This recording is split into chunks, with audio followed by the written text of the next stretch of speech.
ग्रंथाली प्रतिभांगण गप्पांमध्ये तुमचं सगळ्यांचं मी महेश खरे मनापासून स्वागत करतो.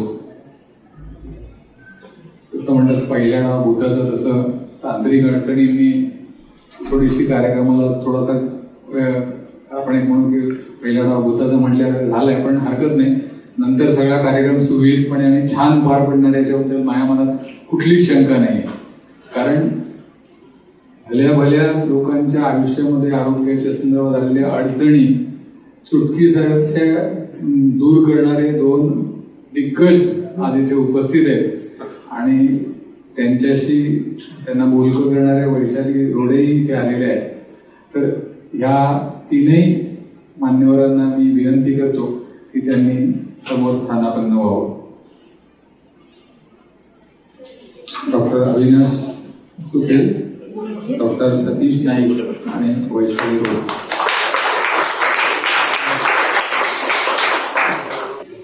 मंडळी, ग्रंथाली ही एक वाचक चळवळ आहे, हे तुम्हाला सगळ्यांना माहिती आहे. पण वाचक चळवळ म्हणून वाचकांपर्यंत कार्यक्रम, पुस्तकं आणि सगळी वाचन संस्कृती नेताना वेगवेगळे कार्यक्रम आयोजित करणं ही ग्रंथालयाची एक वेगळेपण आहे. इतर अनेक प्रकाशन संस्था असताना ग्रंथालयाने ग्रंथयात्रा किंवा असे वेगवेगळे उपक्रम आयोजित करून महाराष्ट्राच्या कानाकोपऱ्यामध्ये पुस्तकं नेली आणि कानाकोपऱ्यातल्या लेखकांना लिहितं गेलं.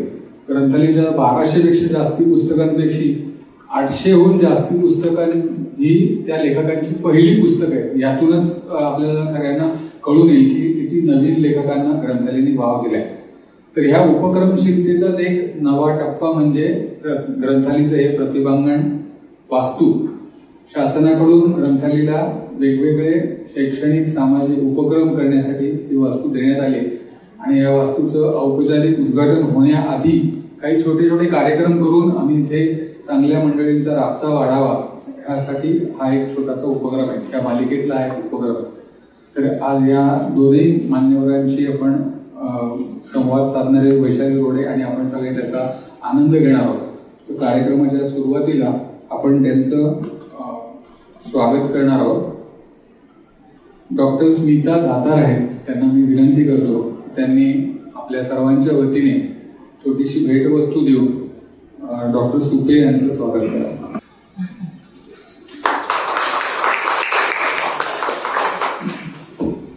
या वास्तूचा योग असा आहे की इकडे खूप वेगवेगळी दिग्गज व्यक्तिमत्व सहजी येतात आणि त्यांच्या येण्यामुळे काही अजून नवीन योग तयार होतात. गुरुच्या हस्ते शिष्याला भेटवस्तू असा एक वेगळा योग इथे आम्हाला आल्यानंतरच कळलं की घडणार आहे. तो योग आपण घडवून आणूया. डॉक्टर हेमा पुरंदर यांना मी विनंती करतो की त्यांनी त्यांचे शिष्य डॉक्टर सतीश नाईक यांना एक छोटीशी भेटवस्तू देऊन त्यांचा सत्कार करा.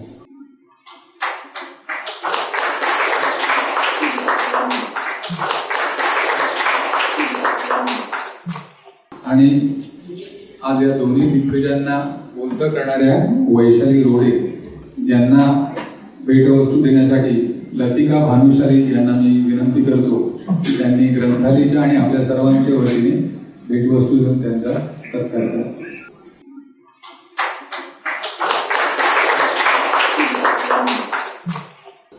धन्यवाद. त्या कॉफी मग मधून चहा किंवा कॉफी देताना आजच्या सगळ्या मान्यवरांना या कार्यक्रमाच्या आठवणी नक्की येत राहतील अशी खात्री वाटते. आता मी अधिक नमनाला थेंबर सुद्धा तेल न घालवता थेट वैशाली रोडे यांच्या हाती माईक देतो आणि त्यांनी आजच्या या दोन्ही मान्यवरांना बोलतं करावं. नमस्कार. आपण सगळे एका खूप छान संध्याकाळचा अनुभव घेणार आहोत याची मला अगदी खात्री आहे. दोन दिग्गज समोर बसलेले आहेत, डॉक्टर अविनाश सुपे आणि डॉक्टर सतीश नाईक.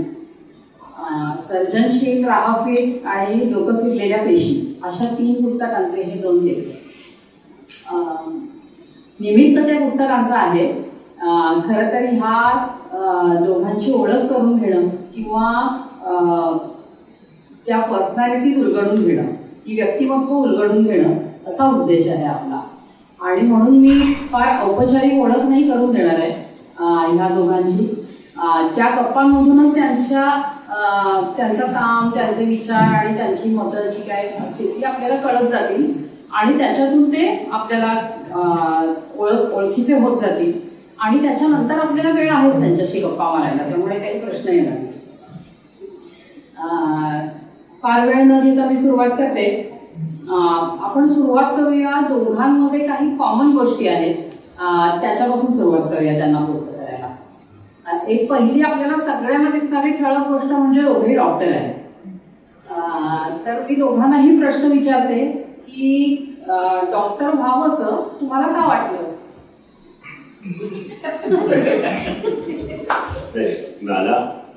मला माझ्या पुस्तकातही लिहिलंय की डॉक्टर व्हावं म्हणजे माझे मामा डॉक्टर होते. माझ्या माजोळकडे जवळजवळ 8 ते 9 डॉक्टर होते. माझे सगळे नातेवाईक, मामे भाऊ, मामे बहिणी या सगळ्या डॉक्टर होत्या आणि त्याचमुळे डॉक्टर व्हावं ही माझी एक त्यामुळे मनापासून इच्छा होती आणि त्याचमुळे मी डॉक्टर झालो. इंजिनिअरिंग सोडून डॉक्टर झालो. माझं एक्झॅक्टली विरुद्ध आहे. म्हणजे माझ्या घरात कोणीच डॉक्टर नव्हतं, म्हणून कोणतरी डॉक्टर व्हावं आणि अपघात होत असतात. चुकून चांगले मार्क मिळतात, मग आपण त्या क्षेत्रात जातो. तसं मी मेडिकलला आलो. मुद्दा म्हणून ठरवून काही झालेलं नाही. ठरवून येण्यासाठी जरा एक थोडीशी हुशारी लागते. म्हणजे हुशारी होती पण बॉर्डर लाईनची. बॉर्डर लाईनची इकडे पण आणि तिकडे पण. मी डॉक्टर झालो, मी डॉक्टर करतो. या हुशारीला जोडून एक प्रश्न, आणखीन एक कॉमन दोघांची गोष्ट म्हणजे दोघंही पार्ले टिळक या स्कॉलर्सच्या शाळेचे विद्यार्थी आहेत. आता पार्ले टिळकचे विद्यार्थी म्हणजे ते स्कॉलर आहेत हे इम्प्लिकेशनच आहे त्याचं, म्हणजे त्याच्यासाठी वेगळं काही सांगावं लागणार नाही. तर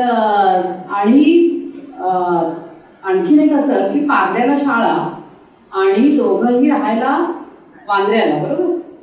तर त्यामुळे दोघं बॅचमेट्स होते आणि दोघं ये जा एकत्र करायचे ट्रेनमधून.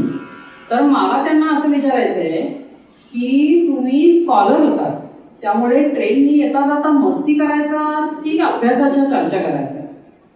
कठीण प्रश्न विचारला. पहिली गोष्ट म्हणजे काय माहिती का, प्रत्येक रूलला एक एक्सेप्शन असतं. त्यामुळे स्कॉलर क्लासमध्ये एखादा मी पण असू शकतो, हे गोष्ट सत्य.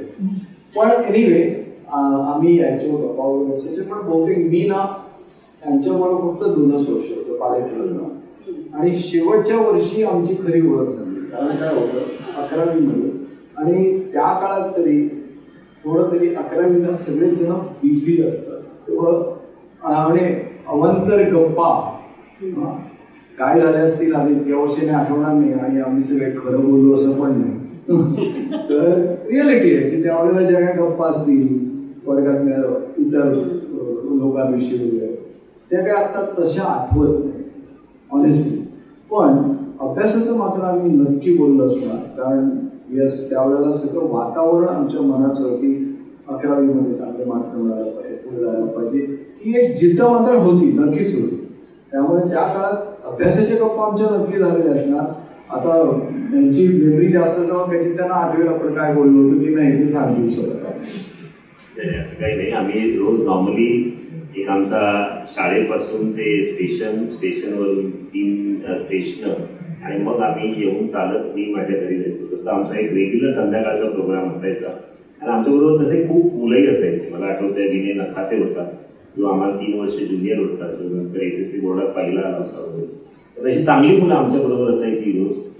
आम्ही तसे राहते होतो, आम्ही काही असे अगदी सरळ असे नव्हतो. म्हणजे बेसिकली गप्पा मारल्याने केवळ अभ्यास होतो असे नाही, पण आम्ही तशी मजाही खूप करायचो. आणि दोघंही जण आम्ही रमत गमत, त्यामुळे तो आनंदाने काढायचा. माझ्याबरोबर अग्रवाल आपला तो आपण असायचा, राजू असायचा. त्याच्यामुळे आमची एक अशी टीम होती. आणि मग एक बोरिवलीला जायचा, एक बांद्र्याला जायचे, असे त्यावेळी स्टेशनला जाणाऱ्यांची एक टीम होती. पण that was a good experience, कारण त्या काळामध्ये बऱ्याचशा गोष्टी कळल्या. म्हणजे मी जय हिंद कॉलेजला गेलो कारण या ग्रुपमुळे गेलो.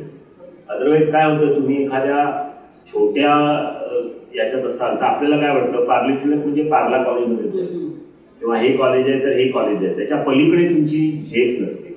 पण पार्ले टिळकमध्ये एकतर गेल्यामुळे आणि तिथून मग ठरवलं की नाही आता मोठ्या कॉलेजात जायचं. म्हणजे जय हिंद कॉलेजला गेलो ते मी केवळ राजू वगैरेमुळे गेलो.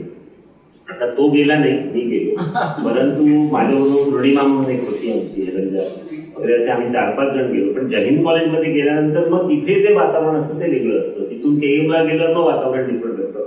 सो वातावरणाचा जो फरक पडतो तुमच्या व्यक्तिमत्वावर तो फार महत्वाचा असतो. मला वाटतं त्याची ती खरी सुरुवात माझ्या मते बीज त्या पार्लेट क्लबच्या रस्त्यामध्ये होऊन गेली.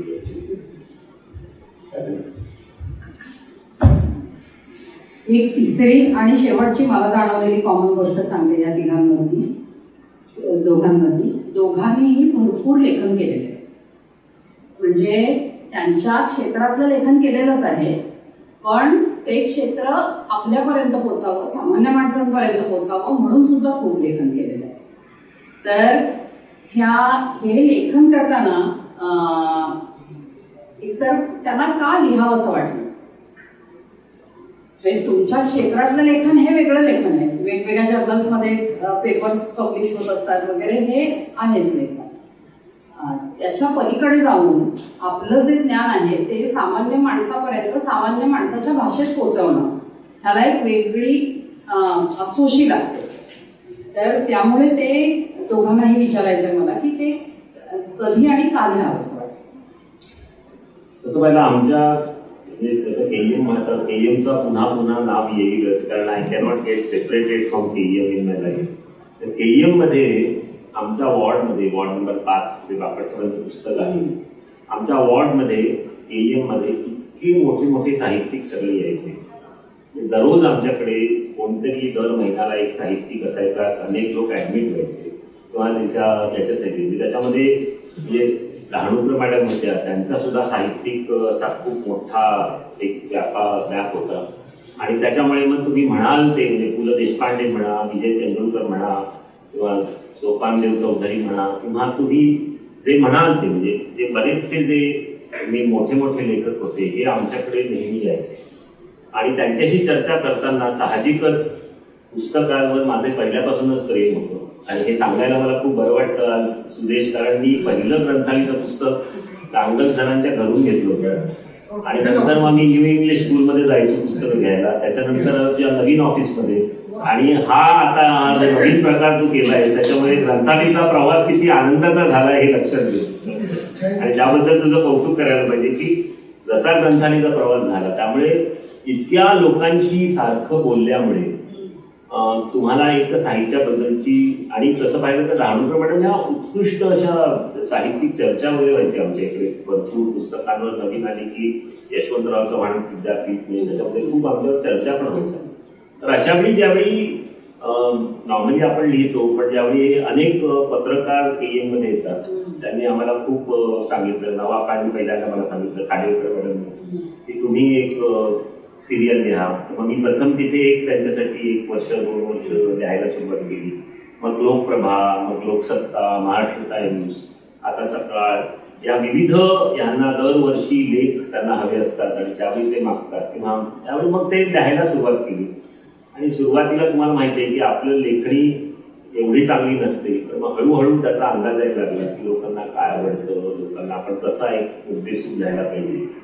आणि मग हळूहळू त्याच्यामध्ये पारंगत व्हायला लागलो. पण मला वाटतं की प्रत्येक डॉक्टरनी आपल्या व्यवसायाच्या पलीकडे जाऊन लोक जनहितासाठी म्हणजे आपण म्हणलं तर किंवा लोकांना एक चांगला संदेश जावा म्हणून लिहिलं. कारण बऱ्याचशा ज्या गोष्टी असतात त्या आपण कन्सल्टिंगमध्ये सांगू शकतो आणि त्याच्यामुळे ते लोकांना योग्य दिशा देण्याचं काम मला वाटतं. अगदी काही साहित्यिक किंवा ज्याला आपण म्हणतो ललित लेख काही मी लिहिलेले आहेत आजपर्यंत, ते कदाचित सतीशने लिहिले असतील, पण मी लिहिलंय ते प्रॅक्टिकली सायंटिफिक असतील. माझं ऍक्च्युली लेखन हा माझा अपघात आहे. मी लिहीन किंवा कधी लिहिलं जाईल याच्याविषयी मला काही फारशी कल्पना नव्हती. त्यातल्या त्यात त्याच्या अगोदर लिहिले होते फक्त निबंध. पण मी मधल्या काळामध्ये एक छोटीशी गोष्ट करायला सुरुवात केली होती. ते 1 मॅन टॉक शो ज्याला म्हणतात, एकट्याने उभं राहायचं आणि बोलायला सुरुवात करायची, तो प्रकार मी केला. त्याला मेडिकल कॉलेजमध्ये जे मला अनुभव यायचे, आता थोडंसं बॅक बेंचर असल्यानंतर अनुभव फार वेगळे असतात, ते लोकांसमोर यावे असं मला वाटलं आणि पहिल्यांदा मी नुसता तो प्रोग्राम केला आणि त्याला चांगला रिस्पॉन्स मिळाला. चांगला रिस्पॉन्स मिळाल्यानंतर मग लोकांना थोडंसं ना काय म्हणतात त्याला गॉसिप आवडतं. हा एक तिथून माझी सुरुवात झाली. त्यामुळे मी चक्र का चक्र या नावाचं माझं पहिलं पुस्तक आहे. त्या पुस्तकामध्ये पण काही नाहीये. मेडिकल कॉलेजला पहिल्या दिवसा गेल्यापासून जे मला अनुभव प्रॅक्टिस वेळच्या काळामध्ये यायला लागले ते मी फक्त नंतर एकदा पहिल्यांदा लोकांसमोर मांडले आणि त्यांना पेन डाऊन केलं. हा माझा पहिला अनुभव. आणि मग कसं असतं माहितीये का, कोणीतरी तुमच्या पाठीवर शाबाशी दिली, चांगलं लिहिलेस, खरं तर लोकांना ते गॉसिप त्याच्यातलं जास्त होते, गमतीदारपणा, आणि तो जे मिळालं पाठीवरचा मग पाठवावं लागलं, हा आता पण एक पण करू दे.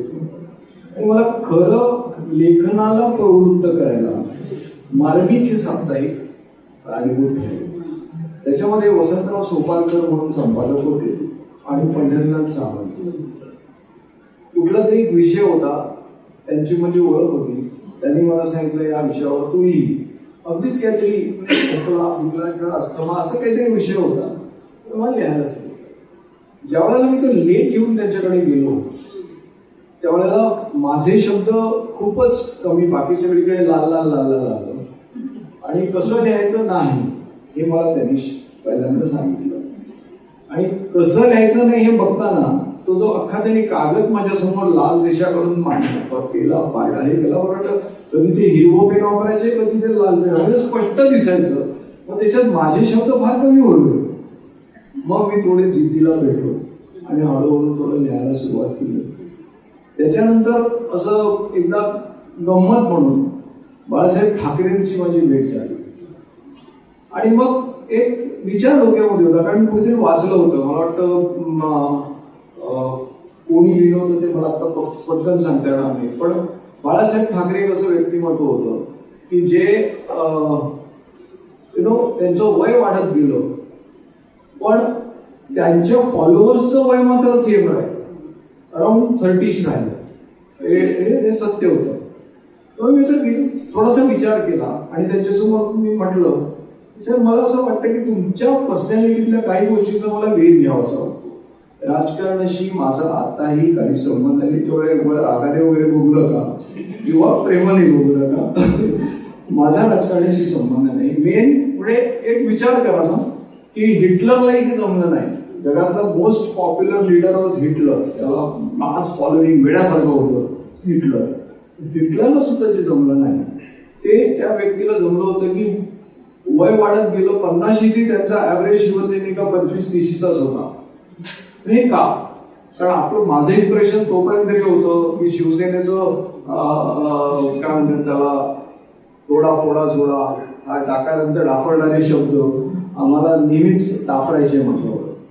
आणि मग असं असताना म्हणजे नॉर्मली कोण जे प्रेमळ असतील काय असतील त्यांच्या फॉलोअर्सची गोष्ट वेगळी असते, पण थोडंसं उग्र व्यक्तिमत्व किंवा असं ज्याला उग्र हा शब्द तितकासा योग्य नाही, पण अशा पर्सनॅलिटीचे फॉलोअर्स मग मी त्यांचा पूर्ण हे घेतलं. त्यामुळे त्या पुस्तकामध्ये मी त्यांच्या जन्मकुंडली सुद्धा काढली शोधून.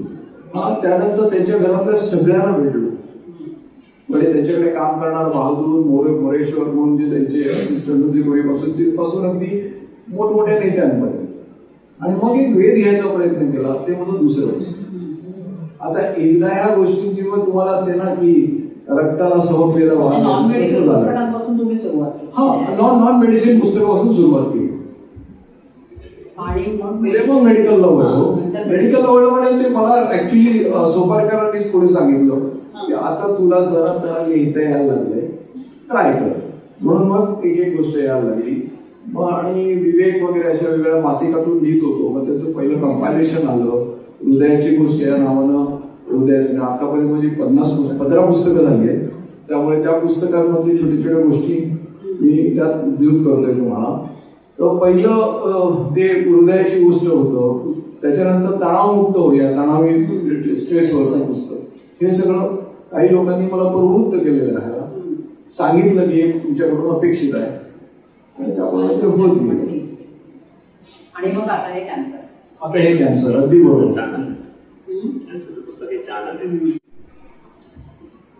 सुटे सर तुम्हाला पुढचा प्रश्न.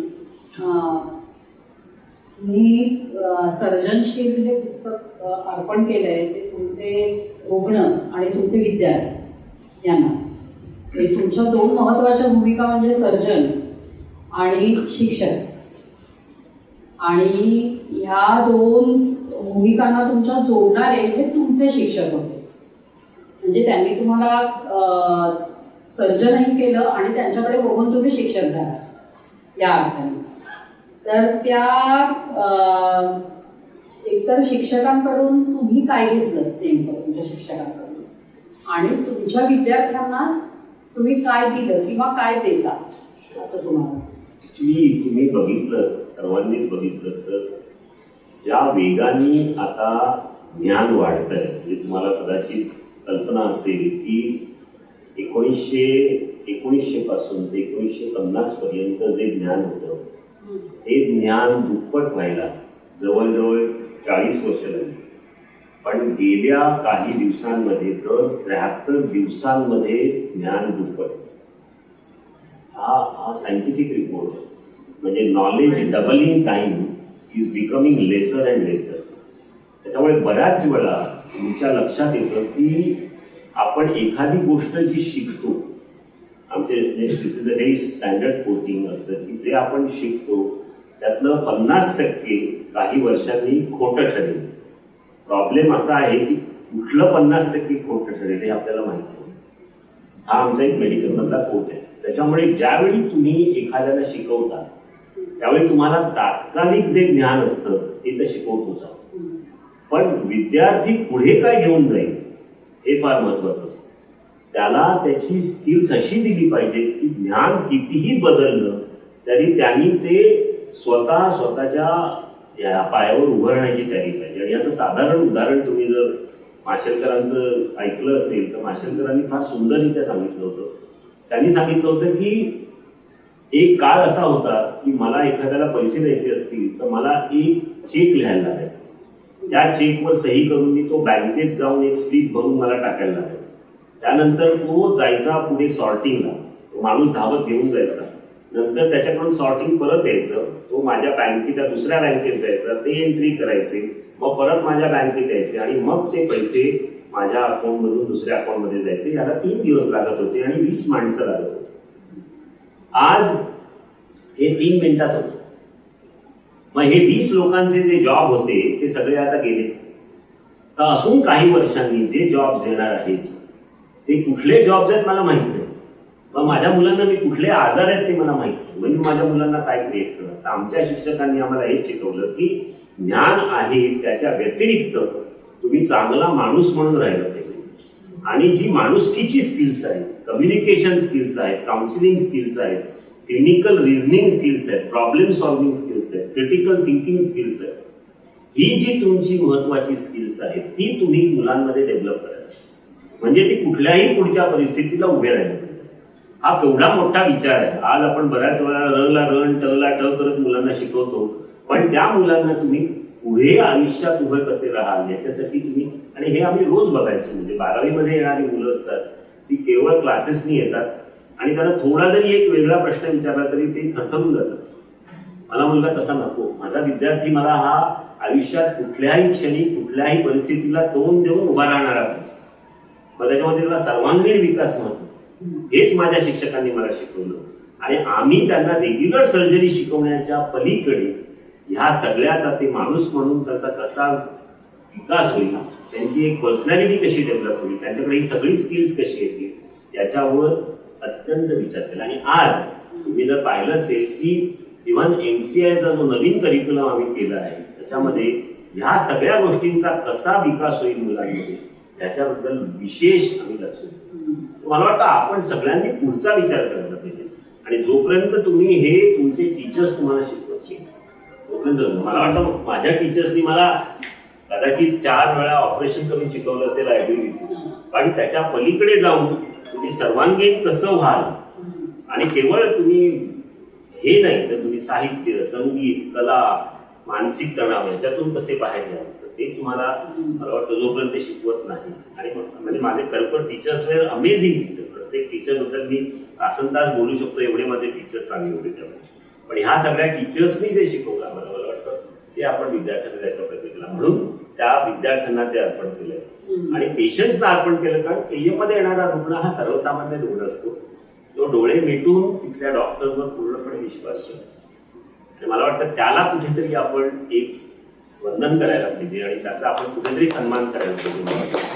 म्हणून त्या भावनेने ते 2 पुस्तकं दिली, कारण मला वाटतं ते फार महत्वाचं आहे. यांचं एक कौतुकाची गोष्ट म्हणजे कसं शिकवावं याच्यावर अप्रतिम पुस्तक लिहिलेलं आहे. कसं शिकवावं आणि त्याच्यातून सुद्धा मी काय काय गोष्टी शिकवत. आता सगळे हे सांगत नाही, पण शिकवावं कसं. काही बाबतीत म्हणजे ह्याच गोष्टी वैद्यकीय व्यवसाय 2 डॉक्टर सेम कॉलेजमधून शिकून येतात, सेम त्यांचा अभ्यासक्रम असतं, सेम पास होतात. दोघांमध्ये प्रॅक्टिसमध्ये एवढा फरक का हा प्रश्न नेहमीच लोकांच्या मनात येत असतो. मी ज्यावेळेला कोणी असं लेक्चर्स वगैरे देतो त्यावेळेला एक मुद्दाम एक वाक्य वापरतो, ते सांगणार आहे, पेशंट्स आमच्याकडे मेडिकल ट्रीटमेंटसाठी येतच नाही. आता तुम्ही म्हणाल काय चाललंय, तो खरं आहे. पेशंट आमच्याकडे मेडिकल इमोशनसाठी येतात, हे लक्षात ठेवलं पाहिजे. खूप महत्वाचा विषय. आणि इमोशनल कॉम्पोनंट बाजूला ठेवून तुम्ही फक्त मेडिसिन प्रॅक्टिस करायला लागला तर ते खूप विचित्र होतं. दोघांचं कुठेतरी एकत्र समोर म्हणजे एखाद्या सायन्सने मला शिकवले की व्हायरल फिवरला तुम्ही औषध घ्या, 7 दिवसात बरं होईल. आणि औषध नाही दिलं तर 1 आठवडा लागेल. अगदी फेमस वाक्य आहे, काय मोठी गोष्ट नाही मी सांगितली. पण हे करत असताना जर ज्या मुलाची उद्या 12वीची परीक्षा आहे त्याला सांगून उपयोग नाही, हो 7 दिवस लागणार आहे. त्यामुळे एक मोठं वेगळं चॅलेंज आहे. हे जे डॉक्टर स्किलफुली हँडल करू शकतो तो यशस्वी होतो. हेच सुपे सरांनी जरा वेगळ्या लक्षात सांगितलं. खरं आहे. तो काय म्हणला ते बापट सरांचे एक स्टँडर्ड स्टेटमेंट होतं. तेव्हा माझ्या सुद्धा OPD मध्ये अनेक 200 पेशंट यायचे. समजा की 200 पेशंटपैकी 50-60 पेशंट हे केवळ मला बघायला आलेले असतात. डॉक्टर तुमच्याशी बोलल्यावर मला बरं वाटतं. हा स्टँडर्ड उपाय असतो. तुमच्याशी 10 मिनिटं बोलतो, 5 मिनिटं बोललो, त्याला आपण पोटावर हात ठेवला आणि त्याशी बोललो की ही फील्स व्हेरी हॅपी. पूर्वी आम्ही ना ज्यावेळी लहान होतो त्यावेळी आम्ही हसायचो आमच्या सरांना, काय सर तुमच्याकडे टेम्पल आहे, लोक देवासाठी येतात. सर म्हणले की तुझे केस पांढरे होतील तेव्हा तुला कळेल. आता माझे केस गेले तेव्हा मला कळायला लागले केस. आणि खरं म्हणजे आता मी तुम्हाला अशीच म्हणून एक खरीखुरी घडलेली गोष्ट सांगणार आहे. खरीखुरी म्हणजे अनेकदा घडली. एक दिवस एक बाई यायची माझ्याकडे आणि ती काहीतरी माझी चर्चा करून जायची. दुसऱ्या दिवशी सासू यायची माझ्या पोटात दुखतंय म्हणून, पण नंतर हळूच विचारायची काल ती काय बोलली. म्हणजे कुठले तरी चर्चा करायला लोक आपल्याकडे. या डॉक्टर आणि पेशंट आणि डॉक्टर यांच्यातल्या जे संबंध असतात ते कॅन्सरच्या बाबतीत मला विशेषतः असं विचारायचं आहे. कारण कॅन्सर म्हटलं की तुम्ही पुस्तकात लिहिले तसंच पहिली भावना येते ती भीतीची. तर त्याच्यामुळे की तुम्ही त्याच्यात लिहिले की तो आजार नाहीये, कॅन्सर हा आजार नाहीये. मग कॅन्सर हे नेमकं काय आहे आणि हल्ली कॅन्सरवर उपचार करण्यापेक्षा असा शब्द वापरला जातो टू मॅनेज अ कॅन्सर. तर हा काय दुसरा पार्ट हा आपण पहिला म्हणजे दुसरा भाग तितकासा बरोबर नाही.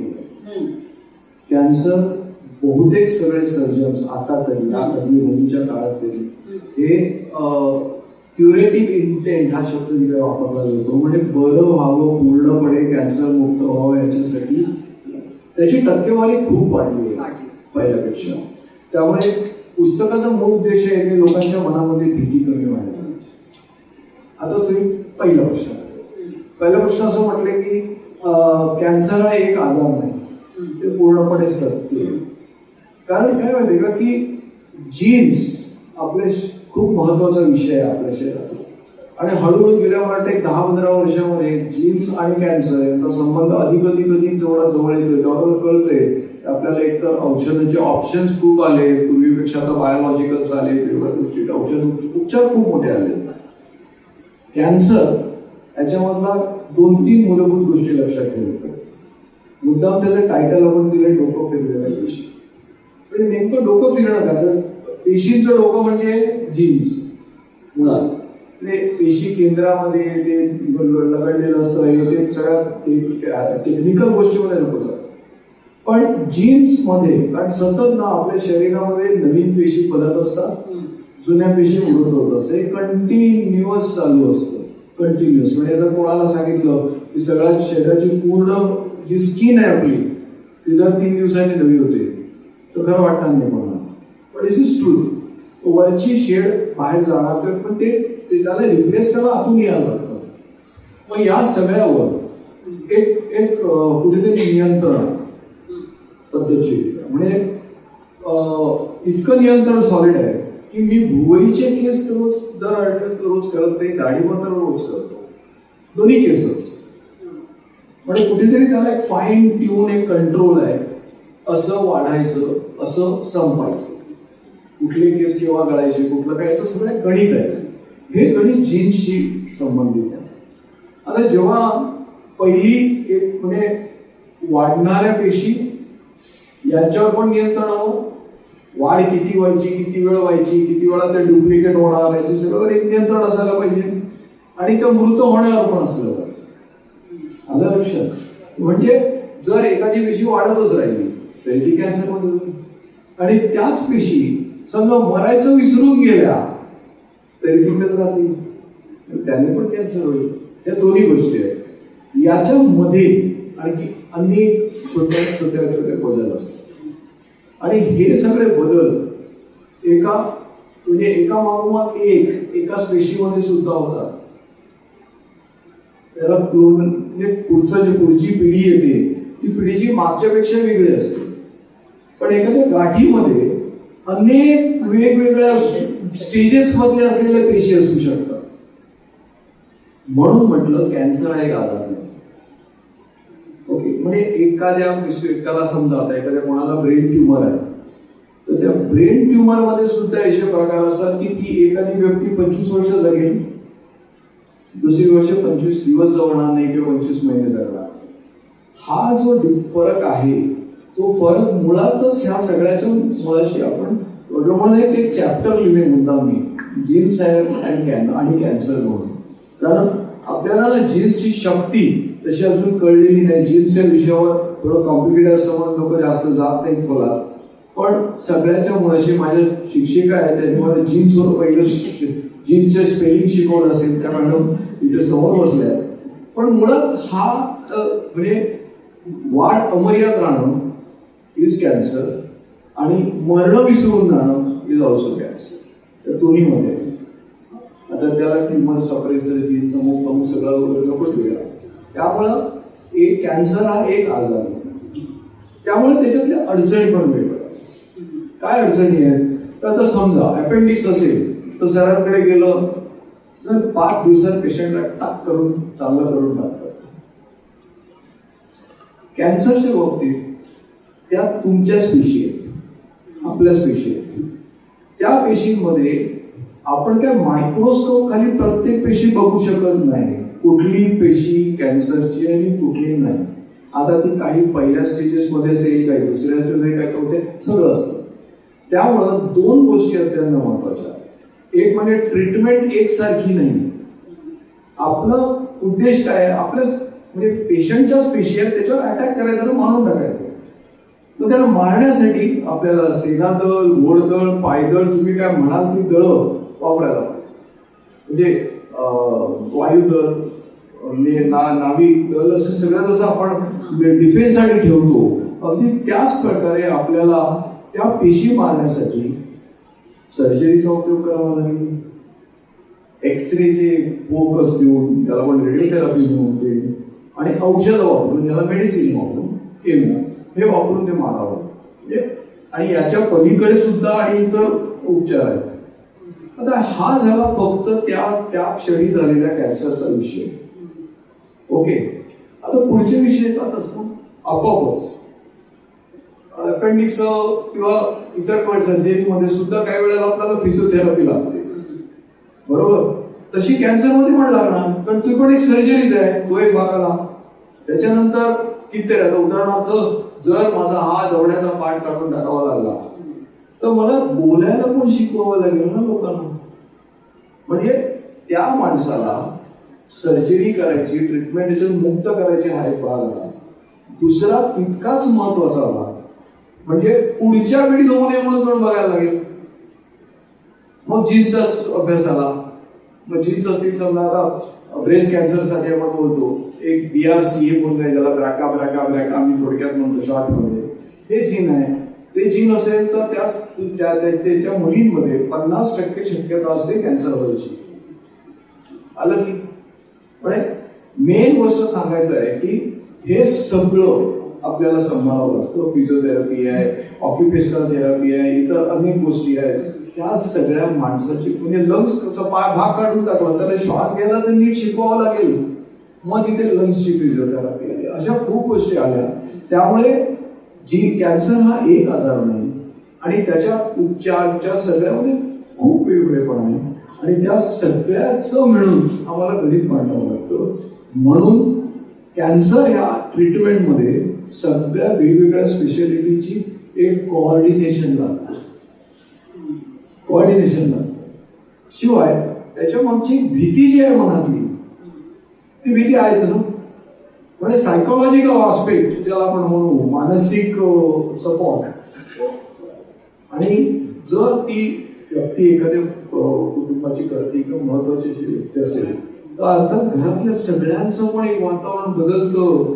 कारण हा एक आजार असा आहे की ज्याच्यामध्ये काही वेळेला आपल्याला कळतं की आता अंत जवळ आलेला आहे आणि ते सांगणं, ते समजावणं आणि ते समजून घेणं सगळ्यातल्या घरातल्यांनी ते वाटतं तेवढं सोपं नाही.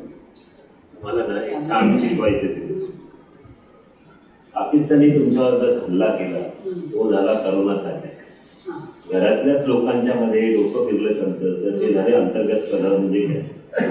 पाकिस्तानला म्हणजे आपण युद्ध करू शकतो, करोनाला औषध देऊन मारू शकतो, पण आपल्याच पेशी आपल्या विरुद्ध गेल्या तर काय होतं हे तुम्हाला माहिती आहे महाराष्ट्रात.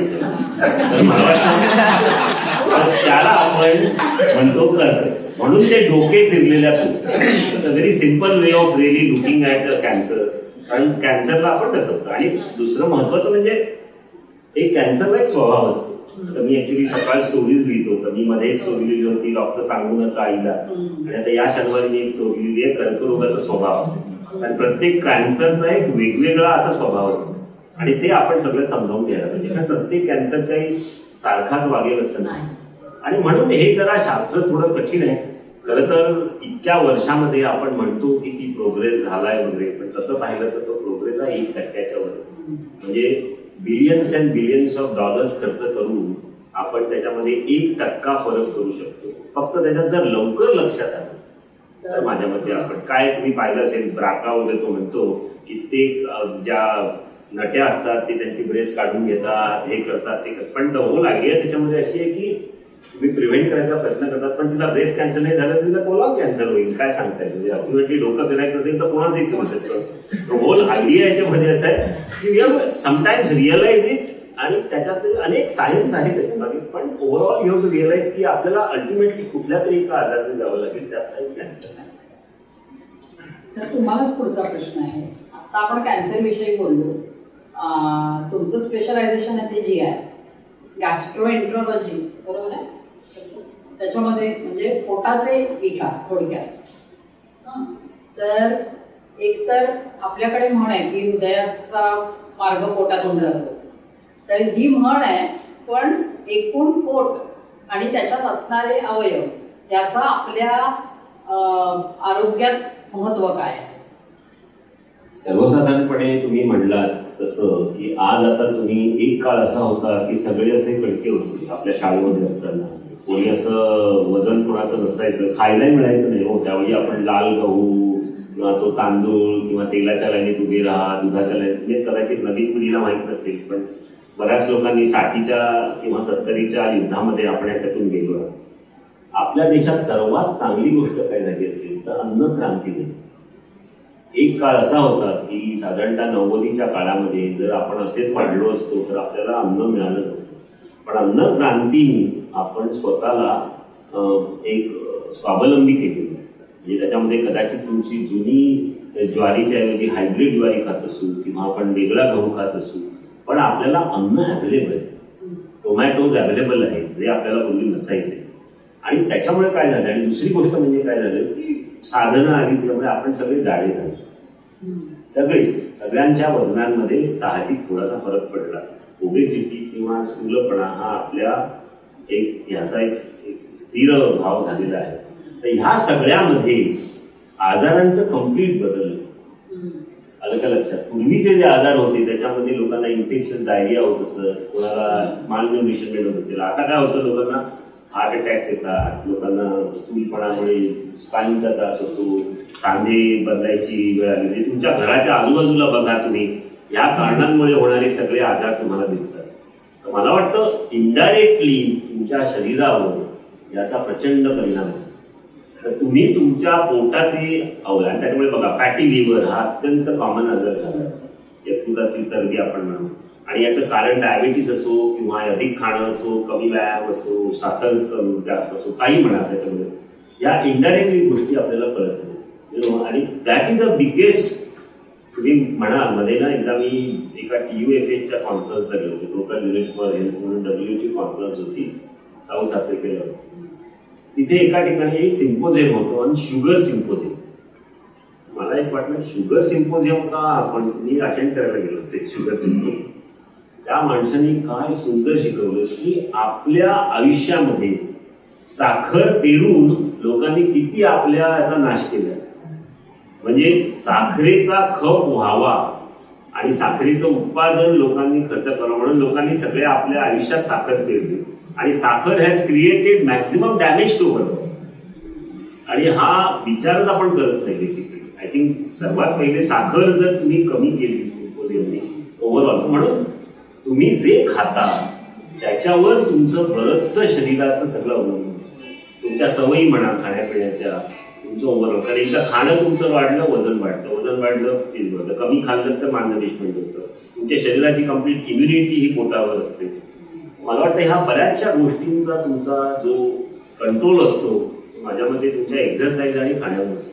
मला वाटतं गॅस्ट्रोएंटरॉलॉजी हा तसा मला वाटतं जरी हल्ली कार्डिओलॉजी हा असं आहे, आपण त्याचे जे तोटे म्हणजे त्याचे जे काय म्हणतात परिणाम आहेत त्याच्या ट्रीटमेंटकडे जास्त बघतो. पण ते प्रिव्हेंट व्हावं म्हणून जर तुम्हाला पाहिजे असेल, म्हणून मात्र हा फिटमध्ये मी ऍक्च्युली त्याच्यावरच लिहिलंय की तुम्ही ते कसं प्रिव्हेंट करू शकता. अन्नसंस्कार किंवा अन्नाचं आपण कसं कंट्रोल करायचं हे जर तुम्ही कंट्रोल केलं तर तुम्ही जास्त फिट राहू शकता. बऱ्याच वेळा हा आपला मेंटल कंट्रोल नसतो.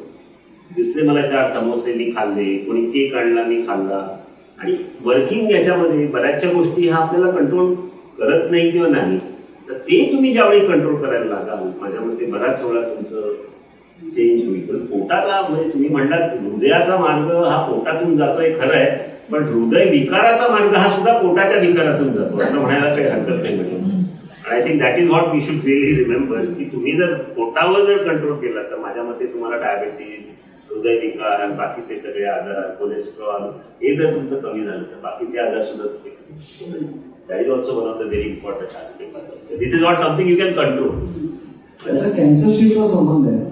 आपण काय करतो कारण काय होतं की आता इन्शुलिन वाढतं. आपण जेव्हा काही वस्तू शुगर वगैरे जाते तर इन्शुलिन वाढतं. इन्शुलिनचं जीन जे आहे ना ते जीन 2 वेगवेगळे प्रोटीन्स एक्सप्रेस करतं. एक इन्शुलिन प्रॉपर आणि दुसरं आहे insulin like growth factor IGF. आणि ताबडतोब अप्रिशिएट केलं. तर ते जे ग्रोथ फॅक्टर हा जो वाढतो त्याच्यामुळे सुद्धा कॅन्सरवर येऊ शकतं अशी सध्या अभ्यास चालू आहे. अजून आपण त्या प्रमाणात मॉलिक्युलर लेवलला गेलो नाही, पण ते आहे. म्हणजे त्याचाही मार्ग पोटातून जातो असं आपण म्हणू शकतो. त्यालाच धरून पुढचं की तुम्ही डायबेटॉलॉजिस्ट म्हणून प्रॅक्टिस करता. तर डायबिटीस हा सुद्धा लाईफस्टाईल डिसीजच आहे. तर हाऊ टू मॅनेज इट म्हणजे सरांनी जे सांगितलं ते आता सगळ्याच लाईफस्टाईल डिसीजसाठी बरोबर आहे. पण तरीही लोकांना खूप छोट्या छोट्या शंका असतात की खूप साखर खाल्ल्याने डायबिटीस होतो का, म्हणजे डायबिटीस झाल्यावर साखर न खाणं ठीक आहे, पण साखर खाल्ल्यावर डायबिटीस होतो का, त्याचं कारण नेमकं काय असतं? मुळात कधी डायबिटीस याच्यामध्ये ना खूप लोकांचा गोंधळ आहे. डायबिटीस जेव्हा आपण म्हणतो शुगर वाढली तेव्हा तो परिणाम आहे, तो आजार नाही. त्याच्यापर्यंत आपण डायग्नोसिस पर्यंत पोहोचलेलो नाही. शुगर का वाढली हे जेव्हा बघतो त्यावेळेला ऍक्च्युअली प्रॉपर डायग्नोसिस होतो. म्हणून आमच्याकडे तुम्ही बघाल टाईप 1 डायबिटीस आणि आम्ही बेसिक वर पोहोचतो. याच्यामध्ये 98% आपण जे अतिशय कमी दिसणारे डायबिटीस आहेत त्याच्याशी बोलूया. पण एक सगळ्यात किंवा आम्हाला बऱ्याच लोकांना असतो तो असतो टाईप 2 डायबिटीस.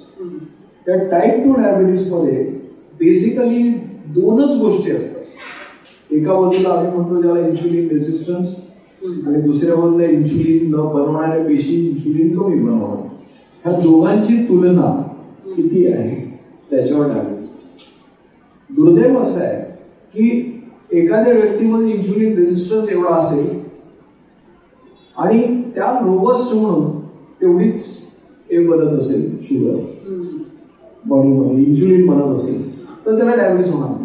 म्हणजे प्रत्येक स्थूल व्यक्तीला डायबिटीस होईल का? नाही. जास्ती स्थूल असलेल्या जास्ती लोकांना टक्केवारीने जास्त होईल. पण भारतामध्ये त्याच्याही पलीकडे दिसते अशा बारीक माणसं येतात आमच्याकडे. बघितलं तर वाटेल की म्हणजे त्याला डायबिटीस येण्यापेक्षा टीबी असेल का अशी भीती वाटते. अशी लोक येतात. होते काय माहिती का, त्याला आमच्या मेडिकलच्या याच्यामध्ये थिन फॅट इंडियन असं नाव आहे. काहीतरी जार्गन दिलं पाहिजे ना लोकांना, जरा गंमत वाटली पाहिजे म्हणून ते शब्द आहे. थिन फॅट इंडियन म्हणजे बारीक दिसतो पण बेल्टच्या वर पोट असं छान वर आलेलं असतं तर पोट, त्याला म्हणायचं थिन फॅट इंडियन.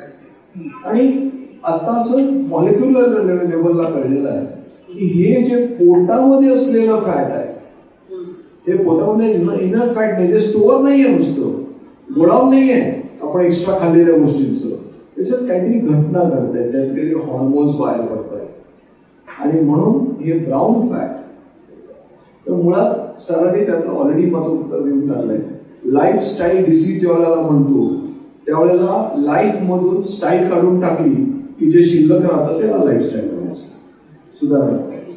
ओके, म्हणजे तुम्ही मस्तपैकी गाडीमध्ये मर्सिडीजमध्ये बसून तिथे फिरताय, ते काढून टाका, त्याची चालत जा. हा, चालत जा म्हटल्यानंतर लाईफस्टाईल चांगली झाली. तसंच खाण्याची बाबतीत. आता अडचण काय? एखाद्या पेशंटला मी सांगितलं तू अमुक खाऊ नकोस, तमुक खाऊ नकोस, काय बऱ्याच गोष्टी सांगितल्या, पण आपण कच्चं खातो का? नाही. हा, माझ्याकडे एक पेशंट आली, तिने मला विचारलं मेथीची भाजी, हिरवी मेथीची भाजी किती छान असते, चालेल का? म्हटलं हो. त्याच्यानंतर 20 दिवस ती बाई मले मेथी मटर पण खात. गंमत कशी आहे की शिजवण्याच्या पद्धती हा सुद्धा त्याला ऍड होता. आणि सगळ्यात महत्वाची गोष्ट म्हणजे प्लेजर. सरांनी आताच सांगितलं की समोर दिसल्यामुळे समोसा खायलाच पाहिजे काय, तर खायलाच का पाहिजे? कारण जेवणामध्ये फक्त न्यूट्रिशन नाहीये ना, हे पण आहे, आनंद आहे. तो आनंद हिरावून नाही घेऊ शकत आपण, बरोबर की नाही? त्यामुळे ह्या सगळ्याचा कुठेतरी आम्हाला बॅलन्स करावा लागतो. डायबिटीस हे इतकं थोडंसं कॉम्प्लिकेटेड आजार आहे.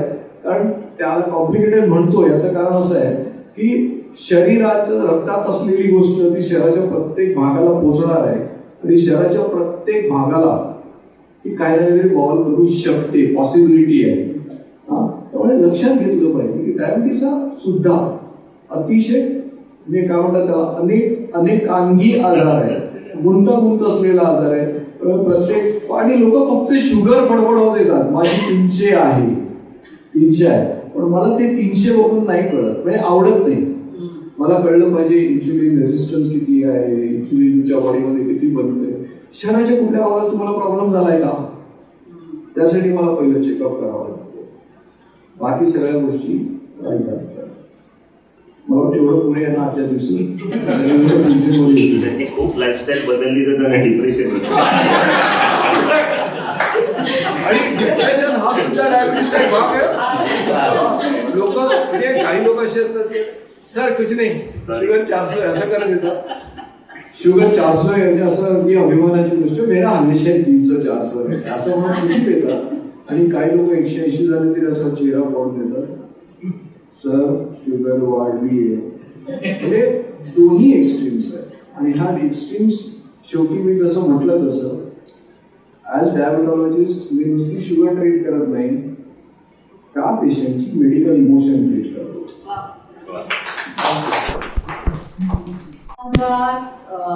मेडिकल एज्युकेशन मध्ये सरांनी जे काम केलंय त्यांचा आता नाईक सरांनी पण उल्लेख केला, त्यांनी छान अप्रतिम पुस्तक आहे.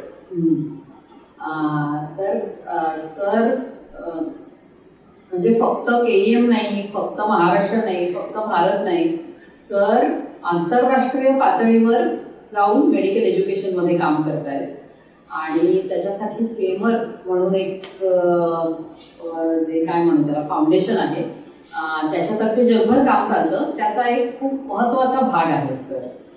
तर सरांना आपण विचारूया ह्याचं म्हणजे मेडिकल पूर्वी कसं होतं की चांगला डॉक्टर मेडिकल कॉलेजमध्ये शिकवायला यायचा. आपल्याकडे कसं शाळेमध्ये शिक्षकांना बीएड व्हायला लागतं, डीएड व्हायला लागतं, तसं काही नव्हतं. तर तिथपासून आता प्रॉपर मेडिकल एज्युकेशन, मेडिकल एज्युकेटरचं एज्युकेशन ह्या पातळीपर्यंत आपण आलो आहोत. आणि त्याच्यात सिंहाचा वाटा म्हणू आपण सुपे सरांचा आहे. तर ते त्यांनी उलगडून सांगावं. आणि त्या निमित्ताने एक आणखीन एक गोष्ट की मेडिकल टीचर्ससाठी सगळ्यात महत्वाचा आणि प्रतिष्ठेचं असं अवॉर्ड जे आहे डॉक्टर BC रॉय अवॉर्ड, तेही सरांना मिळालेलं आहे.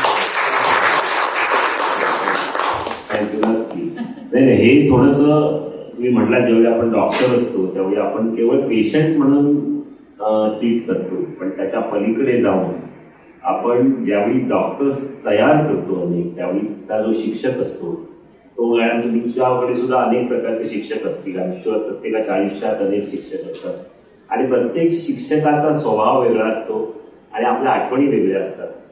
परंतु प्रत्येक शिक्षकाकडून आपण काही घेतो, काही शिक्षकांकडून असंही घेतो की काही घेऊन येतो.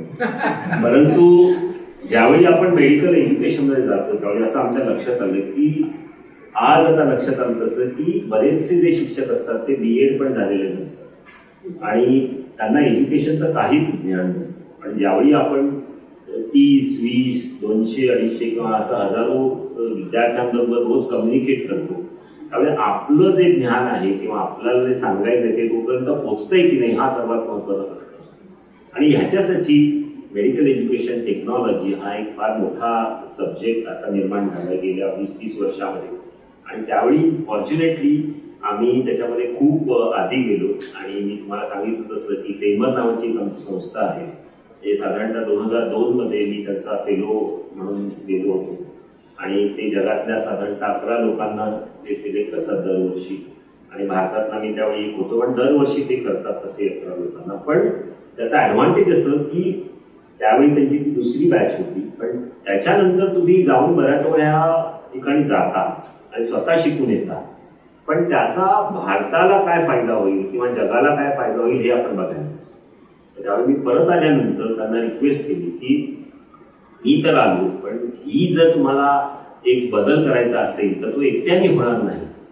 मग त्यांनी जवळजवळ आता 22 वर्ष त्यांनी मला पूर्ण त्यात आम्ही एक इन्स्टिट्यूट निर्माण केली, फेमर इन्स्टिट्यूट.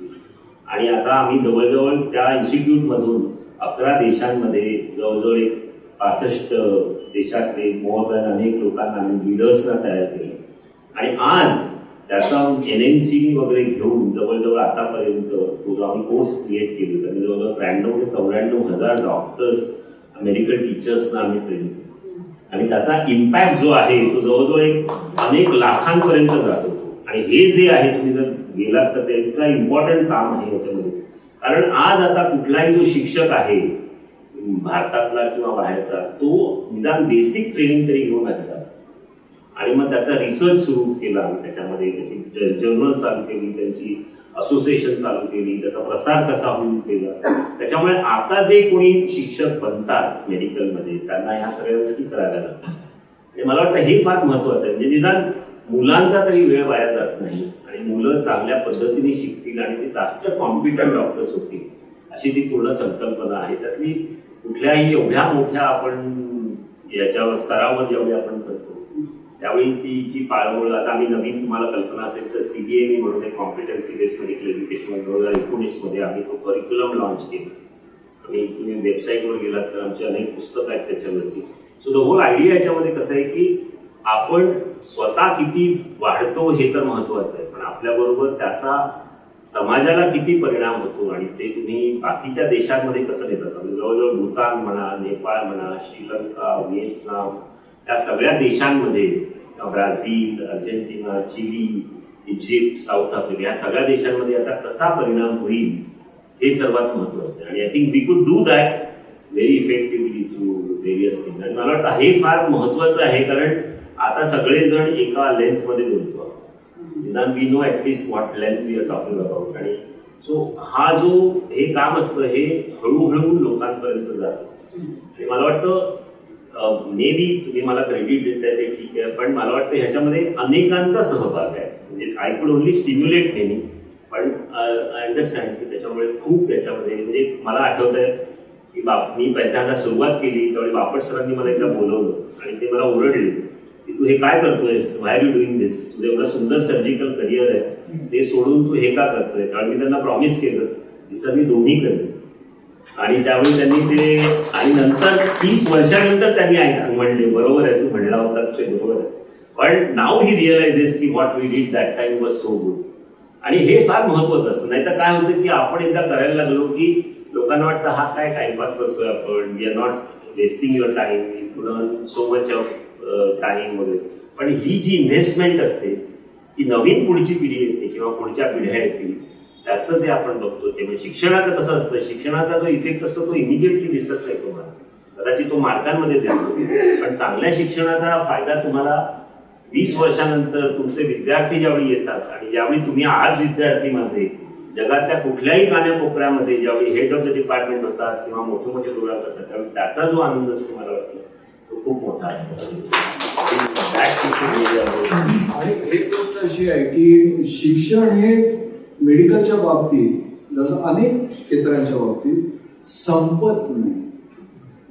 कारण मला आठवतं की ज्यावेळेला मॅडमनी मला जेनेटिक्स शिकवलं ते आणि आज याच्यामध्ये जेनेटिक्समध्ये एवढ्या गोष्टी झालेल्या आहेत की म्हणजे मी त्यावेळेला शिकलो होतो ते मला वाटतं 1000चा एक भाग त्याच्यापेक्षा मला होतं. कारण ते नुसतं उदयाला येणारं शास्त्र होतं. सर आणि मी मेडिकल कॉलेजला होतो त्यावेळेला सोनोग्राफी हे एकदम नवीन होतं. आता खूप सूट सगळीकडे सोनोग्राफी लोक करतात. एंडोस्कोपी आपण किती उशिरा करतो. आज एंडोस्कोपी किती शहराच्या भागात एवढे. आणि हे जर आम्ही त्याच्याशी अपडेटिंग राहिलं नाही नियमितपणे तर आम्ही मागेच पडणार, नक्कीच मागे. तेव्हा हा एक निदान आम्ही दोघांचा डॉक्टर आहोत तेव्हा वैद्यकीय आता जवळपास सगळ्या क्षेत्रामध्ये नवीन नवीन गोष्टी होत असतात, नवीन नवीन शिकायला लागतं हे आहेच. पण आमच्या क्षेत्रात तर ते खूप महत्वाचं आहे. त्यामुळे आम्हाला शिक्षक सुद्धा सतत लागतात ना. तुम्ही जेव्हा म्हणता कंटिन्युअस मेडिकल एज्युकेशन, त्यामुळे ते कंटिन्युअस आम्हाला शिक्षक पण पाहिजे. हाही तितकाच महत्वाचा पाहिजे. म्हणजे सर करताय त्याला पण प्रत्येकदा जरूर त्याला टाळ्या भविष्याच्या दृष्टिकोनातून सुद्धा ग्रेट आहे. पहिली गोष्ट मी आता शिकलोय. मला आठवतं की ज्यावेळेला मी मेडिकल कॉलेजमध्ये होतो त्याला डायबिटीसवरची 2 किंवा 3 औषधं आम्हाला माहिती होती. सल्फोनिल्युरिया ग्रुप आणि मेटफॉर्मिनचं बायक्लोनाइड ग्रुप, हे 2च आम्हाला माहित होतं, काहीच माहित नव्हतं. आणि त्यातलं सुद्धा आधी औषधं आता कालवय झाले. आता नवीन इतके गट आले तर मी नाही समजून घेतलं तर डेफिनेटली मी प्रॅक्टिस करू शकणार नाही. हे सत्य आहे. 100 वर्षापूर्वी इन्सुलिन आलं, त्या इन्सुलिन मध्ये सुद्धा इतके प्रकार आता आले आहेत की मी नेमकं देतोय त्याचा सगळा परिणाम आणि सगळं डोकं खाजवल्याशिवाय मला होत नाही. तर मेन गोष्ट अशी आहे की शिक्षण निदान वैद्यकाच्या बाबतीत ही एकदम कंटिन्युअस प्रोसेस आहे. की आज शिकलो, मेडिकल कॉलेजने सरांनी मला पास केलं आणि सर्टिफिकेट घेतलं. पास केल्यामुळे मला फक्त 50% मार्क मिळालेले असतात, मी पास झालेलो असतो. बाकीच्या 50% नाही आलं तरी चालतंय अशी परिस्थिती असते. तसं नाही आहे मेडिकल क्षेत्रामध्ये. मला असं करता येणार नाही ना की पेशंट समोर बसलाय, तो डोकेदुखीबद्दल बोलतोय, तर मी एक पुस्तक उघडलं, डोकेदुखीची कारणं काय बघितलं, असं नाही करता येणार आहे. बाकी एखाद्या लॉयरला शक्य आहे, तो ते केस तुझी फाईल ठेवून आम्ही बघतो आणि सांगतो, सगळं काय करता येतं बाकीच्यांना.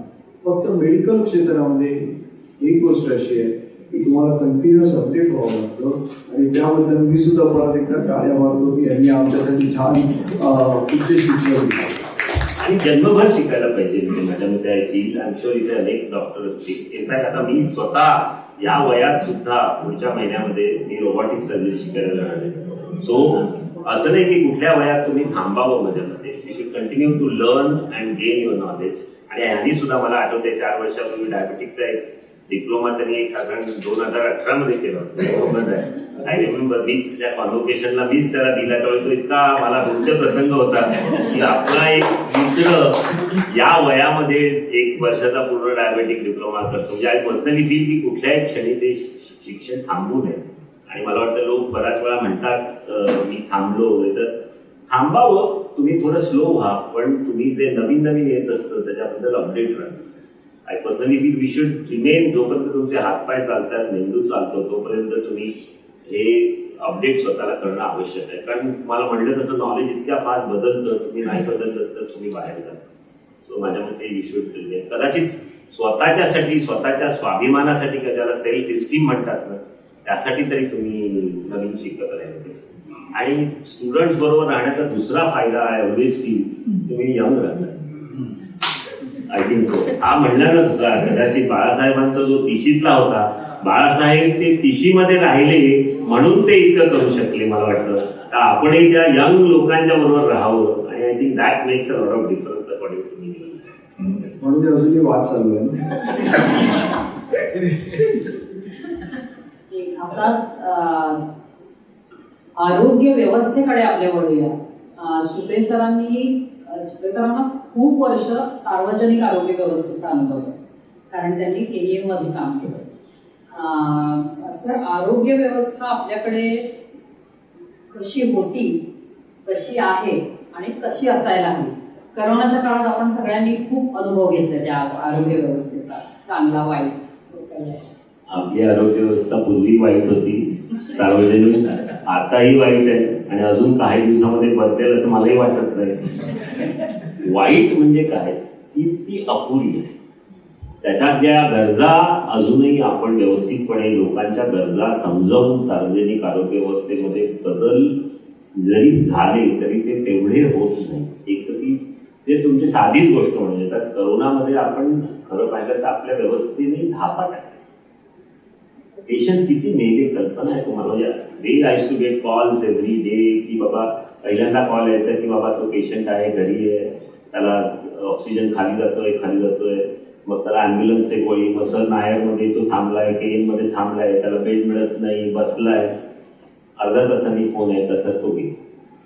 असे कित्येक आपण पाहिले. इथेच नाही, त्यावेळी तर मी त्या करोना टास्क फोर्समध्ये होतो, त्यावेळी contact with so many people across in Maharashtra, इंडियामध्ये, किंवा ज्यावेळी आपण बघतो अशा गोष्टी ज्या झालेल्या आहेत त्यावेळी त्यातून आपण काही धडा घेतला का काय सांगत.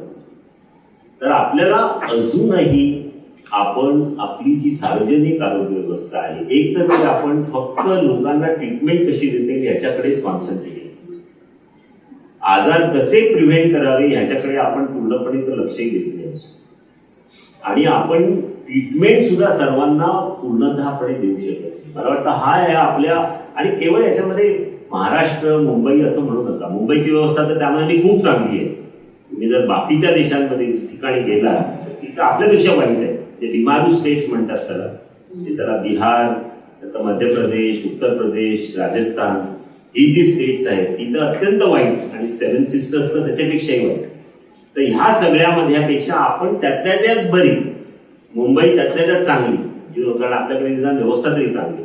पण आहे का त्याच्यामध्ये किती बदल करावे? प्रचंड बदल करायची आवश्यकता आहे. एक तर आपण कम्युनिकेशन इम्प्रूव्ह करायला पाहिजे, आपण व्यवस्था इम्प्रूव्ह करायला पाहिजे, इन्फ्रास्ट्रक्चर इम्प्रूव्ह करायला पाहिजे, त्यातलं करप्शन कमी करायला पाहिजे, आहेत तो पैसा व्यवस्थित वापरला गेला पाहिजे. म्हणजे बऱ्याच वेळा इव्हन कॉर्पोरेशनमध्ये सांगतो 6,200 कोटी बजेट असतं.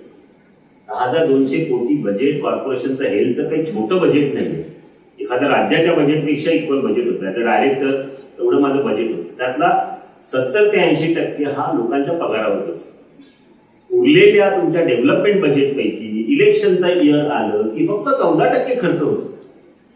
बाकी 80% खर्च होत नाही. आणि का खर्च होत नाही? कारण इतके अडथळे येते.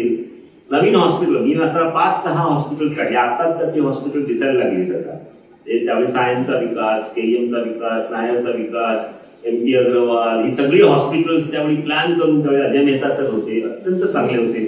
अजय मेहता सर म्हणले की काय करायचं? म्हटलं सर असं करूया आपण सगळी हॉस्पिटल सगळी प्लॅन करून आता त्याच्या इमारती दिसायला लागल्या. पण त्या इमारती दिसतून त्याच्यामध्ये इक्विपमेंट येऊन ती तिथे डॉक्टर काम करून ती लोकांना व्यवस्थित सुविधा निर्माण करेपर्यंत तो घास खाली आणि तो तोंडात जाईपर्यंत हवेमध्ये कनेक्ट करतो. मला वाटतं कसं आहे, इन्फ्रास्ट्रक्चर उभं करणं हा एक सर्वात सोपा भाग आहे. पण तिथे डॉक्टर्स निर्माण करणं, ते डॉक्टर्स तिथे राहावं PHCs मध्ये, त्यांनी तिथे त्या लोकांना सेवा केली. आणि हा प्रॉब्लेम आरोग्य व्यवस्थेचा आहे. बाकीच्या देशांमध्येही प्रॉब्लेम्स नाहीत असं नाही म्हणत नाही. प्रत्येक देशाचे प्रॉब्लेम डिफरंट आहेत. पण आपल्या देशाचा प्रॉब्लेम म्हणजे आपल्याकडे इन्फ्रास्ट्रक्चर जेवढं पाहिजे तेवढं नाही आहे. तिथे व्यवस्थित वापरलं जात नाही. आणि we need to do lot work on that. आरोग्य व्यवस्थेवर जेवढं लिहिशील तेवढं कमीच आहे. पण over a period of time I realise थोडी सुधारणा झाली आहे. पण कम्युनिकेशन वाढलंय. पण जेवढी गरज आहे त्याच्या आपण खूप मागे आहे. आणि मला वाटतं सर्वांनीच एक, आणि अजूनही माझ्या लक्षात आलं की करोना नंतर मला वाटलं होतं बजेटमध्ये थोडासा फरक येईल, थोडे टास्क काही झालं परत back to budget. We are at the same level.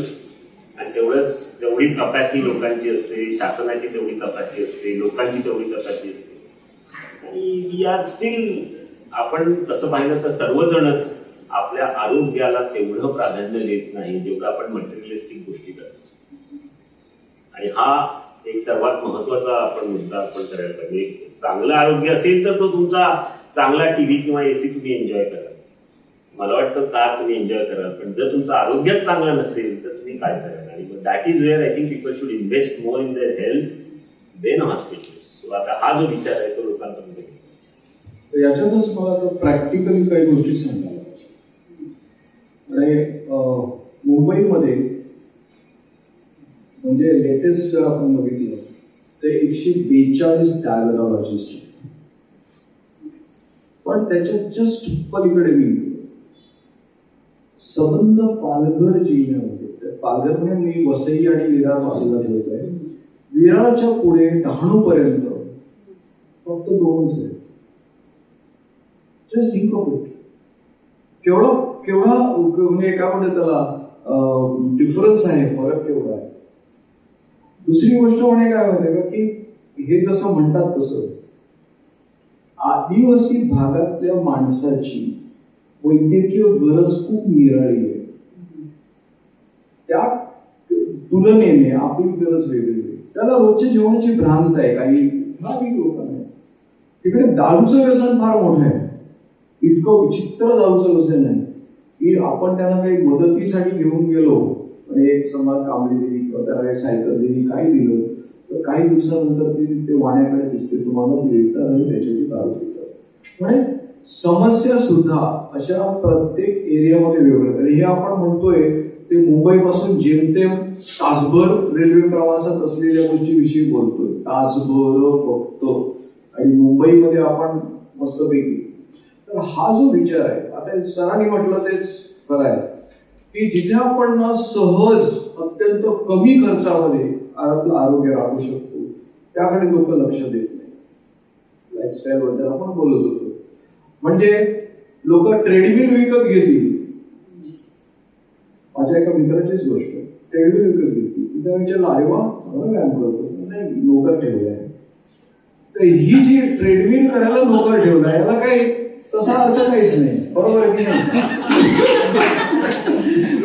तर मुद्दा काय की माझ्याकडे पेशंट असे खूप आहेत की जे या कानानं ऐकतात, या कानानं सोडून देतात. मी खाण्याबद्दल सांगितलं व्यायाम ही गोष्ट अशी असते ना की ज्या क्षणी माझ्या तोंडातून व्यायाम हा शब्द बाहेर पडतो त्या क्षणी म्हणा अहो वेळच मिळत नाही, पहिली गोष्ट. दुसरं गुडघे दुखतात, तिसरी गोष्ट आज पाऊस पडलाय. अहो किती कारणं देतात, किती कारणं देतात. किती कारणांचं सुद्धा एक छान पुस्तक होईल, काहीतरी ग्रंथालीला काढायला हवे, उत्तम कारणं देतात. त्यात आणखी परत खाण्यामध्ये सुद्धा मगाशी म्हटलं ना ते मलई मेथी मटर, तसे खाण्याच्या बाबतीत सुद्धा काही धमाल गोष्टी आहेत.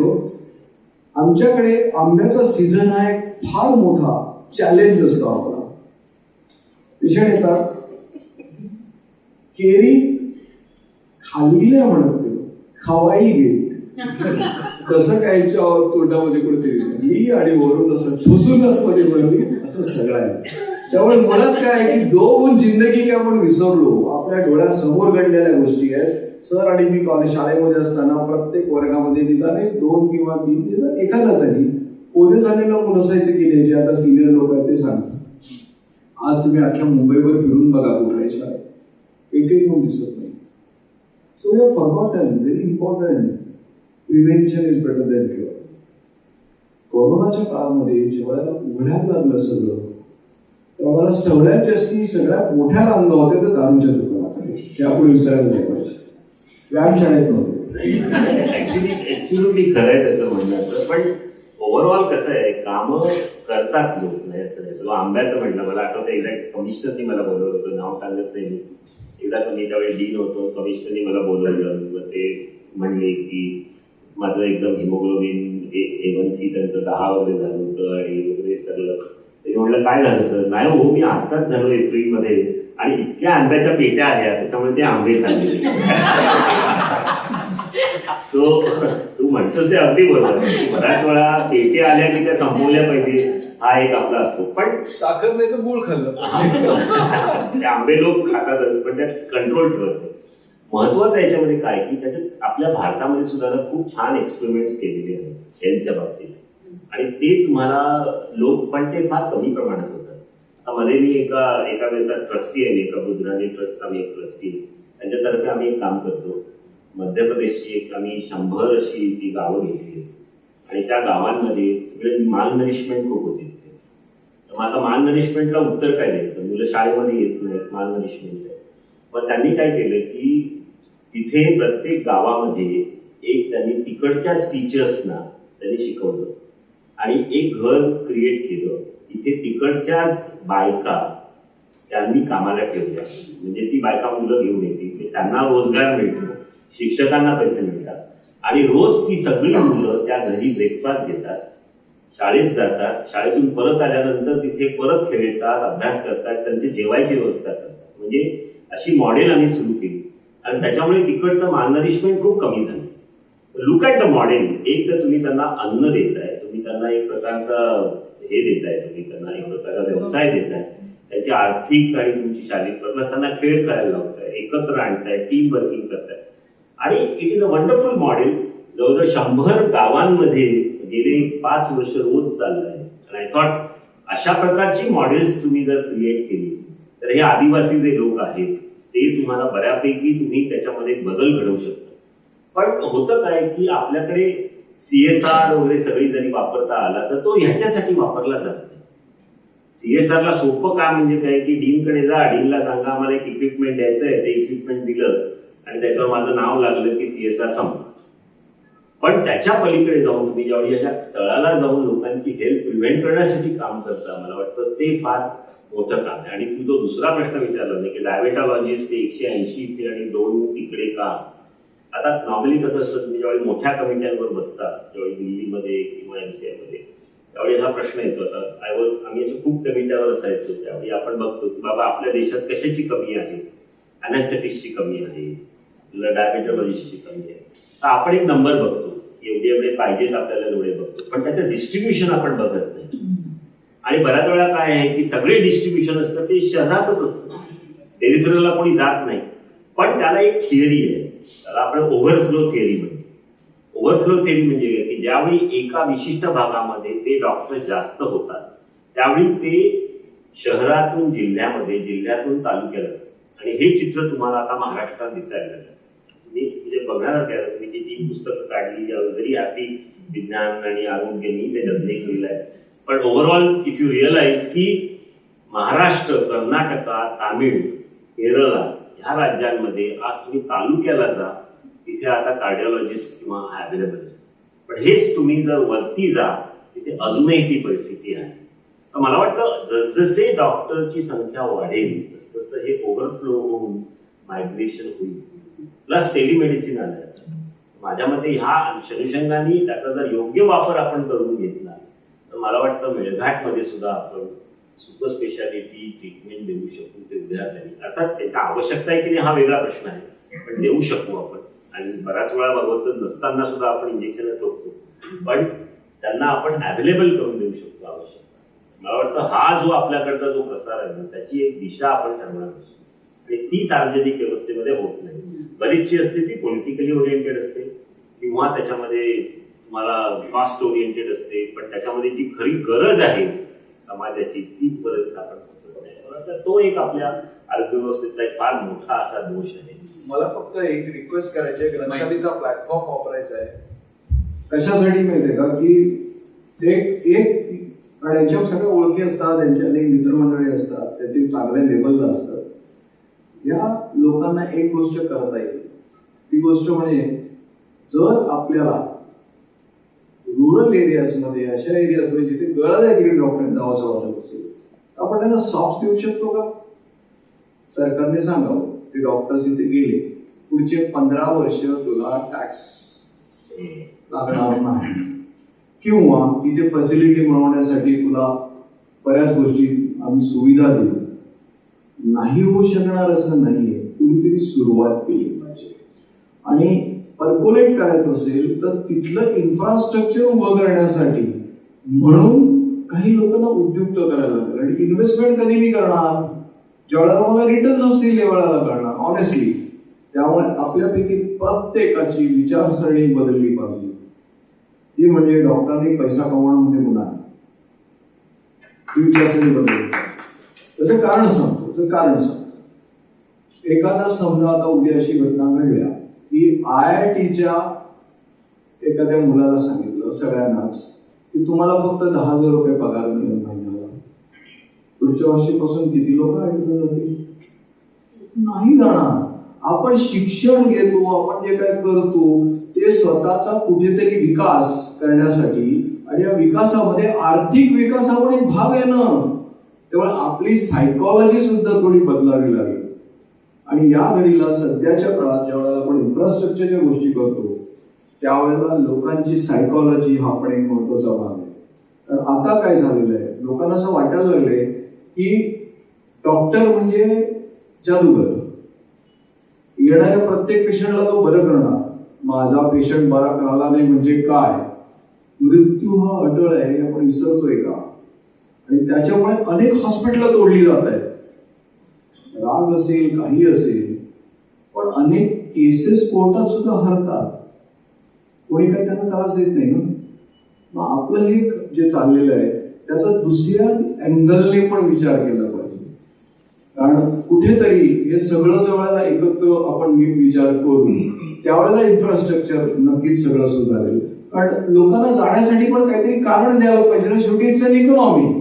ओके, कळलं पाहिजे ते. आणि दुसरी गोष्ट, त्या तिथे गेल्यानंतर त्यांना सेक्युअर पण वाटलं पाहिजे, हा पण एक महत्वाचा भाग आहे. त्या सिक्युरिटीच्या गोष्टी काही काहीतरी बदलायला हवं एवढं नक्की आहे. आणि तो बदल मुळापासून तुमच्या आमच्यापासून पण सुरू व्हायला पाहिजे हे तितकंच करायचं. जसं आता साधी म्हटलं prevention is better than cure. Prevention सारख्या गोष्टी म्हणजे हेल्थ सांभाळायला पाहिजे. मला आपण सगळेच जण, बहुतेक जण, सगळे जण असं म्हणता येणार नाही, बहुतेक जण डॉक्टरांकडे केव्हा जातो? आजारी पडल्यावर, बरोबर बोलल्यावर. तुम्हाला असं वाटत नाही मला बसून this a negative way of thinking. म्हणजे पहिल्यांदा मी आजारी पडलं पाहिजे मग मी डॉक्टरांकडे जातो. मी आजारी पडू नये म्हणून डॉक्टरांकडे जायला काय हरकत आहे? Think of it. It's exactly opposite of what we are doing. अगदी विरुद्ध आहे. पण ह्या सगळ्याचा कुठेतरी एक बेसिक संबंध आहे ना. शेवटी हेल्थ, सगळ्यांनाच हेल्थ हवी आहे. कारण जसं म्हटलं सरांनी की तुमच्याकडे वेळ झाली, भरपूर काही आलं, तुमची तब्येत चांगली पाहिजे, बरोबर आहे. मर्सिडीज विकत घेतली आणि नेमके पायच झाले, तो प्रॉब्लेम काय? विषय बदलतो ना खूप. कार्यक्रमाच्या शेवटाकडे येऊया. शेवटचा प्रश्न दोघांना असा की फ्युचर प्लॅन्स काय आहे तुमच्या दोघांचे, म्हणजे तुमचं लेखन पुढचं काय डोक्यात आहे? ते ग्रंथालयाला विचारावं, छापणार असतील तर लिहिणार, नाही तो उपयोग काय. पण नक्कीच लोकांना वेगवेगळ्या विषयांवर जागृत करणं हा माझा तरी पुढचा हे आहे. आणि हळूहळू ज्याप्रमाणे आपण म्हणतो विषय जे आहेत ते कदाचित थोडे बदलतील. मॅडम मी जीन्सवर पुस्तक लिहिलं आहे, जीन्सचा विषय लोकांना तेवढा माहीत नाही खरं सांगायला. तर अशा वेगवेगळ्या विषयांकडे आपल्याला, आणि जसं प्लुरॅलिटी, ओव्हरफ्लो आपण शब्द वापरू ना, तेवढ्या जीन्सवर जेव्हा 50 पुस्तकं येतील तेवढ्या ती जास्त लोकांपर्यंत पोहोचतील, हे खरं आहे. तसं डायबिटीसवर पुस्तकं जास्त आली, लोकांनी ती वाचली, तर त्याचा मेन फायदा जो असेल तो म्हणजे स्वतःच्या आजाराविषयी तुम्हाला माहिती असेल तर तुम्ही नक्कीच चांगली स्वतःची ट्रीटमेंट करा. बरोबर आहे की नाही? नक्की कबूल, त्या आजाराविषयी तुम्हाला माहिती पाहिजे. हा जो विषय आहे तर त्याला पब्लिक एज्युकेशन म्हणूया. पण पब्लिक एज्युकेशन मध्ये उभं राहून दिलेलं लेक्चर नव्हे, ते पुस्तकं ही त्याच्यामागचं फार मोठी गोष्ट आहे. तर डॉक्युमेंटेशन आहे आणि खूप वर्ष वाचता येतात, परत परत वाचता येतात. वर्तमानपत्राचे लेखन एकच दिवसाचं आयुष्य आहे, ते आयुष्यभर वाचण्यासारखी गोष्ट आहे. त्यामुळे येस, मला ते चालू ठेवायला आवडेल जोपर्यंत लिहिता येतं तोपर्यंत. तुम्ही सुरुवात केली त्यावेळी मी साधे लेख लिहायचो. आय यूज्ड टू राईट की अपेंडिसायटिस किंवा पित्ताशयातील खळे किंवा असं माझ्या लक्षात आलं ते लिहिणं फार सोपं असतं. आम्ही जसं आपण एखादा आजार घेतो त्याबद्दल लिहितो, त्याच्यानंतर मग मी थोड्याशा डिफिकल्ट टॉपिक्सवर गेले आणि मी त्याबद्दल विचार लिहिले. आता तुम्ही वाचत असाल तर मी सकाळमध्ये एक सिरियल लिहितोय श्वास विश्वास म्हणून. त्याच्यामध्ये मी थोडेसे वेगळे प्रॉब्लेम्स घेतो आणि ते लिहितो. मला वाटतं याच्यामध्ये रेग्युलर आजाराबद्दल लिहिण्यापेक्षा त्या आजारामुळे माणसाच्या मनामध्ये काय प्रॉब्लेम्स येतात आणि त्याची काय उत्तरं आहेत ते द्यावं.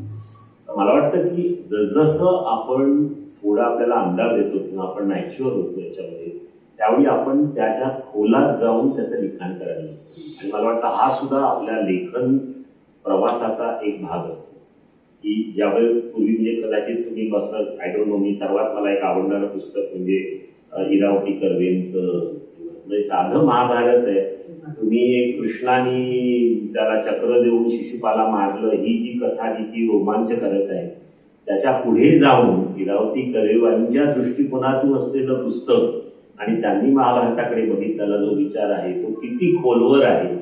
मला वाटतं आपण सुद्धा आपलं लेखन लिहिताना केवळ लोकांना माहिती देणं हा एक भाग झाला, पण माहितीच्या पलीकडे जाऊन त्यांना दिशा देणं, त्यांच्या मनातले विचार बदलणं आणि त्याच्यातून खोलात जाऊन आपण ह्याच्यावर मला वाटतं आपण खोलात जाऊन विचार करायला पाहिजे. आणि मला वाटतं जसजसं आपण जास्तीत जास्त लिखाण करू त्यावेळी मला वाटतं आपण ह्या माणसाच्या हृदयाच्या जास्त जवळ जाऊन त्यांना जे खरे प्रॉब्लेम्स आहेत त्याच्याबद्दल जर आपण त्यांच्या जवळ जाऊ शकतो, मला वाटतं या लिखाण कलेचं आपण जास्त चीज केलं असेल.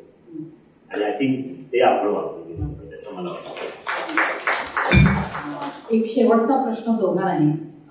मेडिकल प्रोफेशन हे 24 तास चालणारं प्रोफेशन आहे. स्ट्रेस खूप असतो, कामाचा ताण खूप असतो. तर स्ट्रेस बस्टर्स म्हणून तुम्ही काय करता? छंद आहेत का कुठले ते जोपासता? सुपेसरांचे छंद मला माहिती आहेत, ते मी सांगणारच आहे. किंवा काय तणाव पुस्तक लिहिलं, चक्क पुस्तक लिहिणं आणि कधी कधी पुस्तक वाचता असते मी टेन्शन मध्ये. मुद्दे नक्कीच प्रत्येकाला छंद आहे. मला वाचनाचं प्रचंड आहे आणि मला गझला प्रचंड आवडतात. त्यामुळे त्यांच्याकडून मी पहिल्या गझलाची पुस्तकं वगैरे घेऊन येतो. प्रत्येकाचा आपापली विश्व असतं. मला इर्षाद म्हणणं इर्षाद, हा नाही खूपच असते. गझला फार सॉलिड असतात. नानिवडेकर म्हणून एक कोकणातले कवी आहेत, त्यांचं तर फार अशा गजला व्हॉट्सअपवर चालतात आमच्या. तर त्यांनी ते एकदम मस्त होतं. मी कुठे म्हणालो परी मिळावी, मी कुठे म्हणालो परी मिळावी, फक्त ती जराशी परी मिळावी. असं पण असतं, त्याच्या लक्षात येतं. कधी कधी मजा येते, कधी आणखी काहीतरी विचार करायला लागतो. कधी कधी आपल्याला, म्हणजे माझीच एक छोटीशी सांगतो, शहाण्या माझ्या वेदना कधी डोळ्यामधून वाहिल्या नाहीत. शहाण्या माझ्या वेदना कधी डोळ्यामधून वाहिल्या नाहीत. पापण्यावाल्या झाल्या खऱ्या, पण फारशा कोणी पाहिल्या नाही. मुद्दा काय आहे की आपल्याला जे आवडतं ते करावं, हा जो छंद आला. मला यांच्यासारखे फार मोठे मोठे छंद नाही आहेत, ते सांभाळायचा थोडासा प्रयत्न असतो नॉर्मली. आणि मला एक छंद मात्र खूप आहे, खूप लोकांच्या शिगा खातो. स्ट्रेस हा प्रत्येकाला असतोच. म्हणजे इनफॅक्ट या नवीन आमच्या करिक्युलम मध्ये आम्ही एक फिड्युशियरी ड्युटी म्हणून एक केस स्टडीज टाकलाय. म्हणजे आम्ही या विद्यार्थ्यांना शिकवतो की बाबा तू सकाळपासून रात्रभर काम करतोयस 1 वाजेपर्यंत. स्टडी आहे म्हणजे पब्लिश आम्ही त्या एक ऍटकॉम मधला स्टडी की 1 वाजेपर्यंत तू काम करतो. आता 1 वाजता तू थकला आणि 2:30 वाजता तुझ्या हॉस्पिटलमध्ये अजून एक पेशंट आला आणि त्याला ऑपरेशनची गरज आहे. What will you do? Will you refuse that patient, will you take that patient? अशा प्रकारचे जे प्रॉब्लेम असतात त्याला काय उत्तर आहे याची लोकांनी स्वतःची एक प्रकारच्या मर्यादा किंवा एक प्रकारची ड्युटी तयार करायला पाहिजे की ओके बाबा असं असेल तर ते नाही सेंडिंग शब्द आहे, फक्त त्याची जाताना चांगली काळजी मी घेईन. जर मी इफ आय थिंक की I am not capable of doing all this, तसा तुमचा स्ट्रेस तुम्ही स्वतःहूनही कमी करायची तुमची तयारी आहे. पण मला वाटतं आपल्या आयुष्यामध्ये जर तुम्हाला लहानपणापासून किंवा कुठल्याही काळामध्ये साहित्य, कला, संगीत, मित्र, चर्चा याच्यामध्ये जर तुम्ही तुमच्या विश्वाच्या पलीकडे एक विश्व निर्माण करू शकलात सर्जरीचं. कारण तुम्हाला एक सिंपल गोष्ट सांगतो. माझा एक मित्र होता, चांगला मित्र होता, तो ICU इंचार्ज होता. एकदा मी त्याला सहज विचारलं की बाबा तुझ्या समोर तुझे आमच्या कुठल्याही MICU तुम्ही जर बघितलं असेल तर तिथे एक 20 ते 30% मॉर्टॅलिटी असते. आणि म्हणजे तुमच्याकडे जर 40 बेडचं MIC असेल तर त्यापैकी 40 पेशंटपैकी 10 पेशंट तरी एक्सपायर होणार आहे त्याची तुम्हाला कल्पना. ती येतातच इतके वाईट. आता तुम्ही तुमच्या पेशंट बरोबर एवढा लगाव करता. तर आता आम्ही सर्जरी आहे, सर्जरीचा माझा आपण सगळं आपण त्याच्यावर लावून सगळे कष्ट करून चालू. तो जर पेशंट एक्सपायर झाला तर त्याचा तणाव तुम्हाला येतोच नाही. मग त्याच्यातून कसं बाहेर यायचं हा एक कुठल्याही सर्जन किंवा डॉक्टरकडे असलेला प्रश्न असतो की तुम्ही पेशंटच्या जवळ आला की त्यातून कसं बाहेर यायचं. How do get detached from that emotion. मग त्याच्यासाठी तुम्हाला बऱ्याच वेळा विचार असा करायला लागतो की okay can I have invest my mind into something which is also equally engaging for me. आणि मग त्याच्यासाठी तुम्हाला म्हणा एखादं असं शास्त्र पाहिजे की जे अमर्याद तुम्हाला आव्हानं देऊ शकतो. म्हणजे सापशिडीचा खेळ कसा आहे, एका विशिष्ट वेळेनंतर त्याचं आव्हान संपतं. त्यातली सत्ती लावणीचं आव्हान काही वेळानंतर संपतं तुमचं आयुष्यात. पण क्लासिकल म्युझिक आहे, क्लासिकल म्युझिक मधलं आव्हान हे आयुष्यामध्ये कधी संपतं. तुम्ही कुठल्याही क्षेत्रात जा, किती उंच जा, त्याच्यापेक्षा पुढे उंच क्षेत्र आहे. फोटोग्राफी म्हणा किंवा एखादे तुमचे काही छंद असे असतात की असे छंद तुम्ही एखादे तरी घ्यावे की जिथे तुमची आव्हानं संपत नाही. आणि मेडिकल सुद्धा एक असं शास्त्र आहे की जिथे आव्हानं संपत नाही. आणि अशा 2 शास्त्रामध्ये ज्यावेळी तुम्ही चालता त्यावेळी मला वाटतं तेव्हा तुम्ही कुठेतरी बॅलन्स ठेवू शकता. अदरवाईज काय होतं की तुम्ही कुठेतरी थकून जाता, फटीग होतो. आणि हे तुम्हाला मी कुठे पाहतो, आज आता आपल्याकडे IT जमात येते. आमच्याकडे इतके पेशंट येतात ITचे, 30-40 मुलं असतात, त्यांचा लाखो करोडो रुपये पगार असतो. वयाच्या 40व्या वर्षी फ्रस्ट्रेट होऊन किंवा फटीग होऊन येतात. आणि मग त्यांना वाटतं की ओके आता मी खूप कमवलं, मग त्यांना स्ट्रेस होतो, मग त्यांना बाकीचे हेल्थ प्रॉब्लेम असतात. आणि मग देन दे फील की okay I should have invested my life into something else. So एक स्टोरी आमचे सर त्यांनी सांगायचे. नादिया कम्युनिस्ट नावाची एक मुलगी होती. तिला 16 वर्ष असताना 4 गोल्ड मेडल मिळाले ऑलिम्पिकचे. म्हणजे आयुष्यातला पीक आहे तिने तो 16व्या वर्षी गाठला. त्याच्यानंतर काय डाऊनफॉलच आहे. तर तुम्ही तुमच्या आयुष्याचा विकास हा असा करा की तुमचा जो पीक आहे तो 60 नंतर किंवा 65 नंतर येईल. म्हणजे तुमच्या आयुष्यात आव्हानं राहतील आणि तुम्ही तो स्ट्रेस सांगाल. हा तेवढा चांगला विचार आपण त्याच्याबद्दल. तुमची आव्हानं अशी करा तुम्ही की तुम्हाला ती तणावापेक्षा चॅलेंज देतील आणि प्लस एक लॅटरली तुम्ही काहीतरी तणावमुक्ती करा. मला वाटतं की प्रत्येकाने आयुष्यामध्ये 30 मिनिटं दिवसातला व्यायाम आणि 30 मिनिटं तुम्ही मेडिटेशन किंवा संगीत किंवा योगा असं करायला पाहिजे.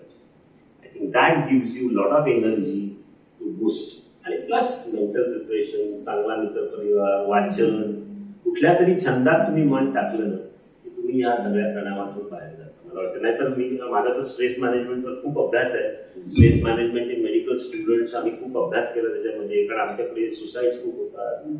मग त्याच्यामध्ये आम्ही खूप प्रयत्न केले की ह्याच्यातून लोकांना कसं काढायचं. पण ह्याचं शिक्षण तुमच्या कॉलेजपासून झालं पाहिजे, तरच तुम्ही असे छंद पाळू शकाल. आणि योग्य वेळी तुम्हाला योग्य माणसं मिळाली पाहिजे. हे नेटवर्क स्ट्रॉंग पाहिजे. आजच्या जगाचा तुम्ही एक जर चांगला शब्द मी ऐकला तर म्हणजे तुमचा नेटवर्क स्ट्रॉंग पाहिजे. वेदर इट इज इंटरनेटचा नेटवर्क किंवा फ्रेंड्स नेटवर्क स्ट्रॉंग शिवाय तुम्ही आज सर्वाइव्ह होऊ शकत नाही. सो नेटवर्किंग इज द बज वर्ड. आणि तुमचं नेटवर्क स्ट्रॉंग असेल तर यू कॅन डू एनिथिंग. त्यासाठी नियमित प्रतिभामध्ये यायला पाहिजे. सुपेश सर स्वतः स्ट्रेस बस्टर म्हणून अनेक छंद जोपासतात. त्यातले ते जगभर फिरलेले आहेत. ते हायकिंग, ट्रेकिंग केलेलं आहे त्यांनी. त्यांना फोटोग्राफीचा छंद आहे. कार्यक्रम सुरू होण्याआधी आपण इकडे स्लाइड्स बघत होतो ते त्यांनी स्वतः काढलेले फोटो होते. तुम्हाला सगळ्यांना माहिती असेल एरियल फोटोग्राफी करणारे गोपाळ बोधे आपल्याकडे होते. त्यांच्याबरोबर सरांनी फोटोग्राफी केलेली आहे. त्यांच्या ग्रुपमध्ये अधिक शिरोडकर होते जे वकील होते. त्यांच्याबरोबर फोटोग्राफी केलेली आहे. सर स्वतः संगीत शिकत होते, शिकतायत. आणि आपण त्यांना आता कार्यक्रमाच्या शेवटी त्याची झलक दाखवायला सांगणारच आहोत. ते पेटी शिकलेले आहेत वाजवायला, संगीत म्हणजे गायन शिकलेले आहेत. तर अशा अनेक गोष्टी म्हणजे वाचन लेखन हे तर आहेच, तर अशा अनेक गोष्टी सर जोपासतायत. प्लस त्यांनी KEM सारख्या हॉस्पिटलमध्ये काम केलेलं आहे. ते काम किती टायरिंग असतं, सार्वजनिक रुग्णालयामध्ये काम करणं. फेमरचं काम केलेलं आहे जे इंटरनॅशनल लेवलवर होतं, मेडिकल एज्युकेशनमध्ये होतं. तर अशा असंख्य स्वतःचा एक GI डिपार्टमेंट त्यांनी पूर्ण सांभाळलेला आहे. तर अशा अनेक गोष्टी सांभाळणारे सर छंद पण अनेक जोपासतात. सर एक गाणं होऊन जाऊ दे छान. एवढं मी नाही म्हणत म्हणजे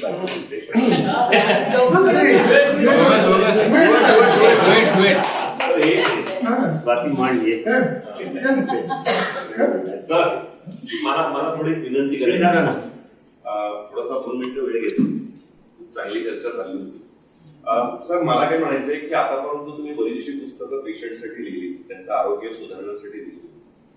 पण काही असे अनुभव आहेत की याच्यानंतरचं एखादं तरी पुस्तक तुम्ही डॉक्टरांसाठी लिहा. त्याचं कारण असं आहे की आता तुम्ही खूप प्रतिभासंपन्न डॉक्टर आहात. तुम्ही कोणाचा तरी आदर्श घेतला आहात म्हणून आज तुमची हॉस्पिटलमध्ये एक मंदिर म्हणून लोक म्हणतायत की तुमच्याकडे देव म्हणून बघितलं जातं. बरेचसे उदयोन्मुख असे डॉक्टर आहेत तरुणाईतले की ते चक्क भावना शून्य असतात. आज तुम्ही टाटाला गेलात. मी एक सोशल कॅटेगरीवर काम करतो, बरेचसे अनुभव मला आलेले आहेत. तिथे पेशंटशी सुसंवाद करायलाच कोणी नसतं. तो गाणून जो त्याला कळत नाही आपल्याला काय करायचंय काय नाही वगैरे. बिलं कमी करू नका, पैसे घेऊ नका असं म्हणत नाहीये, पण त्यावेळी त्याच्या मानसिकतेचा विचार करतो. अशा उदयोन्मुख डॉक्टरांनी त्याच्याशी सुसंवाद साधला तर कदाचित मला वाटतं ते त्या पेशंटसाठी खूप मोठं औषध ठरू शकेल. तर माझी रिक्वेस्ट आहे की ह्या पुस्तकाबरोबर डॉक्टरांना अशा पद्धतीने पेशंटशी वागण्यासाठी एखादं पुस्तक सर तुम्ही सुद्धा कुणीतरी लिहावं अशी माझी रिक्वेस्ट आहे. तेवढी कॅपॅसिटी नाही हे नक्की नक्की नक्की चांगली सूचना नक्की. आणखी कोणाला काही सूचना प्रश्न विचारायचे आहेत का दोघांना? सुपेश सर आणि नाईक सर दोघेही वेळात वेळ काढून आले. आपली एक सुंदर संध्याकाळ आपल्याला दिली त्या दोघांनी, त्याबद्दल त्या दोघांचे खूप खूप आभार. आणि आपण सगळ्यांनी तुम्ही बोला, समारोप नाही बोला. आपण सगळ्यांनी ह्या संध्याकाळला 4 चांद लावले. ग्रंथालयाने मला त्यांच्याशी संवाद साधायची संधी दिली, त्याबद्दल ग्रंथालयाच्या माझ्या सगळ्या मित्रमैत्रिणींचे खूप धन्यवाद.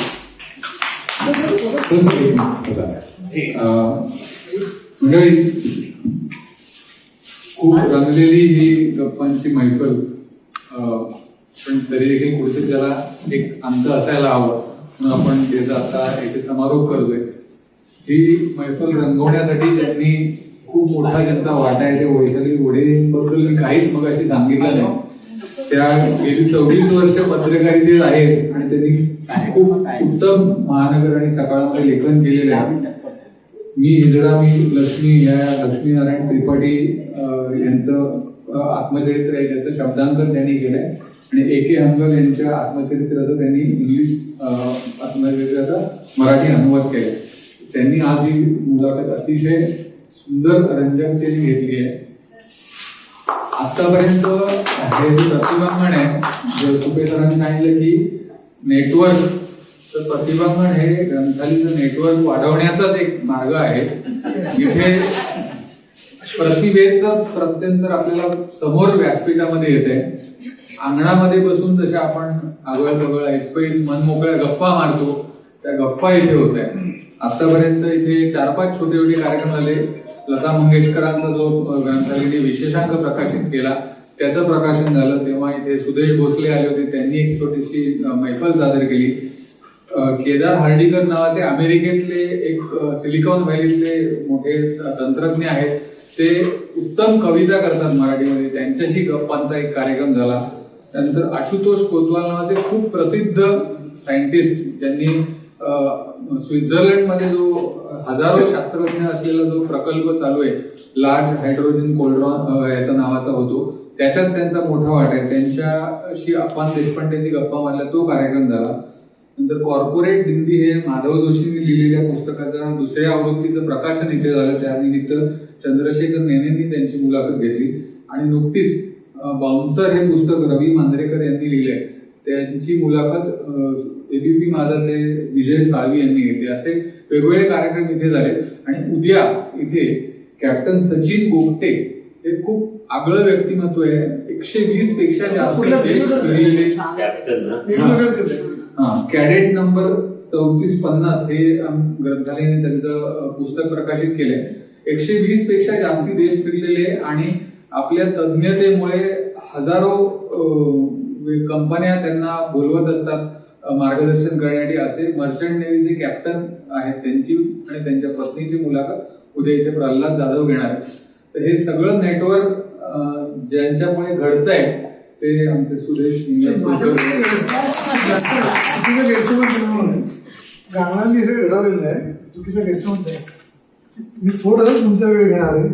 गांगलांनी ते घडवलं आणि सुदेशनी ते बहरवलं. या वास्तूत आम्ही काय काय करणार आहोत मी तुम्हाला सांगतो.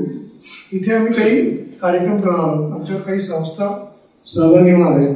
त्यातली एक मोठी संस्था म्हणजे NCP. इथे 16 तारखेला नसीरुद्दीन शाह त्याचं नाटकाचं वाचन करत आहे, पण तो काही आम्ही ठराविक मंडळीला बोलवलेलं आहे. अजून आम्ही जाहीर केलं ना, त्याच्यामुळे तुम्हाला बोलवणार नाही, पण एकदा जाहीर झालं की तुम्हाला आम्ही सगळ्यांना नक्की इथे बोलवू. आविष्काराबरोबर आम्ही इथे काही कार्यक्रम करू. दरवेळा इथे आम्ही 4 वर्कशॉप घेणार आहोत. एक विज्ञानातलं असेल, शिक्षणातलं असेल, नाटकातलं असेल, सिनेमातलं असे महिन्याभरात 4-5 इथे वर्कशॉप होती. स्मिता दाता काही वर्कशॉप घेतली किंवा डॉक्टर सुधीर नाईक आहेत, त्यांना आम्ही काही वर्कशॉप घ्यायला जाणार आहोत. 2 मुलाखतींचे कार्यक्रम दरमहा होते. असे इथे आम्ही कार्यक्रम राबवणार आहोत. जसं आमचं ग्रंथालयाचं YouTube चॅनल आहे ग्रंथालय वॉच म्हणून, तसं इथे जी मुलाखत झाली किंवा जे कार्यक्रम झाले ते तुम्हाला सगळे विनामूल्य प्रतिबंधांच्या YouTube चॅनलवरती बघायला मिळते. कायमस्वरूपी जगभरातली माणसं होती. मी आता नुकतीची जे मंडळी ते आहे तेवढ्यानी ती मुलाखत ऐकली नसेल तर जगभरातली मंडळी ही मुलाखत पाहतील. दुसरं, जसं ग्रंथालयाने YouTube चॅनल काढलं ग्रंथालय वॉच, तसंच तर आम्ही ऑडिओ काही बुक्स काढणार आहोत. त्याला आम्ही नाव दिलेलं आहे ग्रंथालय लिसन. त्यातनं तुम्हाला चांगलं ऐकायला मिळेल. आम्ही बारकोड देऊ, त्यातनं तुम्हाला चांगलं पुस्तकं ऐकायला मिळतील. आणि याचं सगळं लॉन्चिंग जे आहे जे आम्ही 4 ऑडिओ बुक केलेली आहे ते मी आता अमेरिकेत जेव्हा जाणार आहे अधिवेशनाला तिथे त्याचं आम्ही लॉन्चिंग करू आणि 4 ऑडिओ बुक ग्रंथालीची ऐकायला तुम्हाला मिळू शकते. ग्रंथाली 1983 पासून अमेरिकेत अधिवेशनाला जाते. आणि जसं मी 74 पासून साहित्य संमेलनात जातो आणि सगळे सलग 27 अधिवेशन मी अटेंड केलेली आहे, तसं माझं आत्ताचं एक 15वं अधिवेशन आहे. तिथे मी काय काय करणार आहे ग्रंथालय म्हणून. तर आता आम्ही नुकतंच बहुरूपीय नावाचं पुस्तक काढलं अशोक सराफांचं. त्याच्या 75 छायाचित्रांचं आम्ही तिथे एक्झिबिशन काढलं. त्याच्यावरती आम्ही चित्रफित तयार केली ती तिथे आम्ही दाखवायला सगळ्यांना घेऊन काढतो. पार्लेटच्या ती शताब्दी वर्ष त्यांचं होतं त्यानिमित्ताने ते काही कार्यक्रम केले, त्यांनी पुस्तक काढलं, तेही आम्ही तिथे सगळी मांडणार आहोत. ती पुस्तकं आणि त्यांनी केलेल्या कार्यक्रमांचं मांडणी तिथे आम्ही करू. 23 सप्टेंबरला ऑस्ट्रेलियाला अधिवेशन होणार आहे. तिथे आम्हाला निमंत्रण आलं की ग्रंथालयात अमेरिकेत दरवर्षी अधिवेशनाला जाते, तर तुम्ही ऑस्ट्रेलियाला येत जा. 23 सप्टेंबरला हे सगळं जे आम्ही अमेरिकेत करू ते आम्ही ऑस्ट्रेलियात घेऊन जाणार आहोत. ग्रंथालय काय करते आहे 2.5 वर्षाचा आम्ही असा प्लॅन आखलेला आहे. ग्रंथालय 50शी आम्ही साजरी करेल. मग पुढचा टप्पा कसा असावा सगळ्या मंडळींना आम्ही एकत्र घेऊन ठरवू आणि पुढचा टप्पा आमचा सुरू राहील. धन्यवाद. ती काय करते त्याच्या ग्रंथाली काय करते म्हणून हे पुस्तक काढायला हरकत नाही. आणि दुसरं म्हणजे की काही लोक आपण वी ऑल ब्रीथ एअर, मला वाटतं सुदेश ब्रीथ्स बुक्स असं एक माझं एक स्पष्ट मत आहे. आणि ते it will be called Granthali global. ऑस्ट्रेलियाला जातो.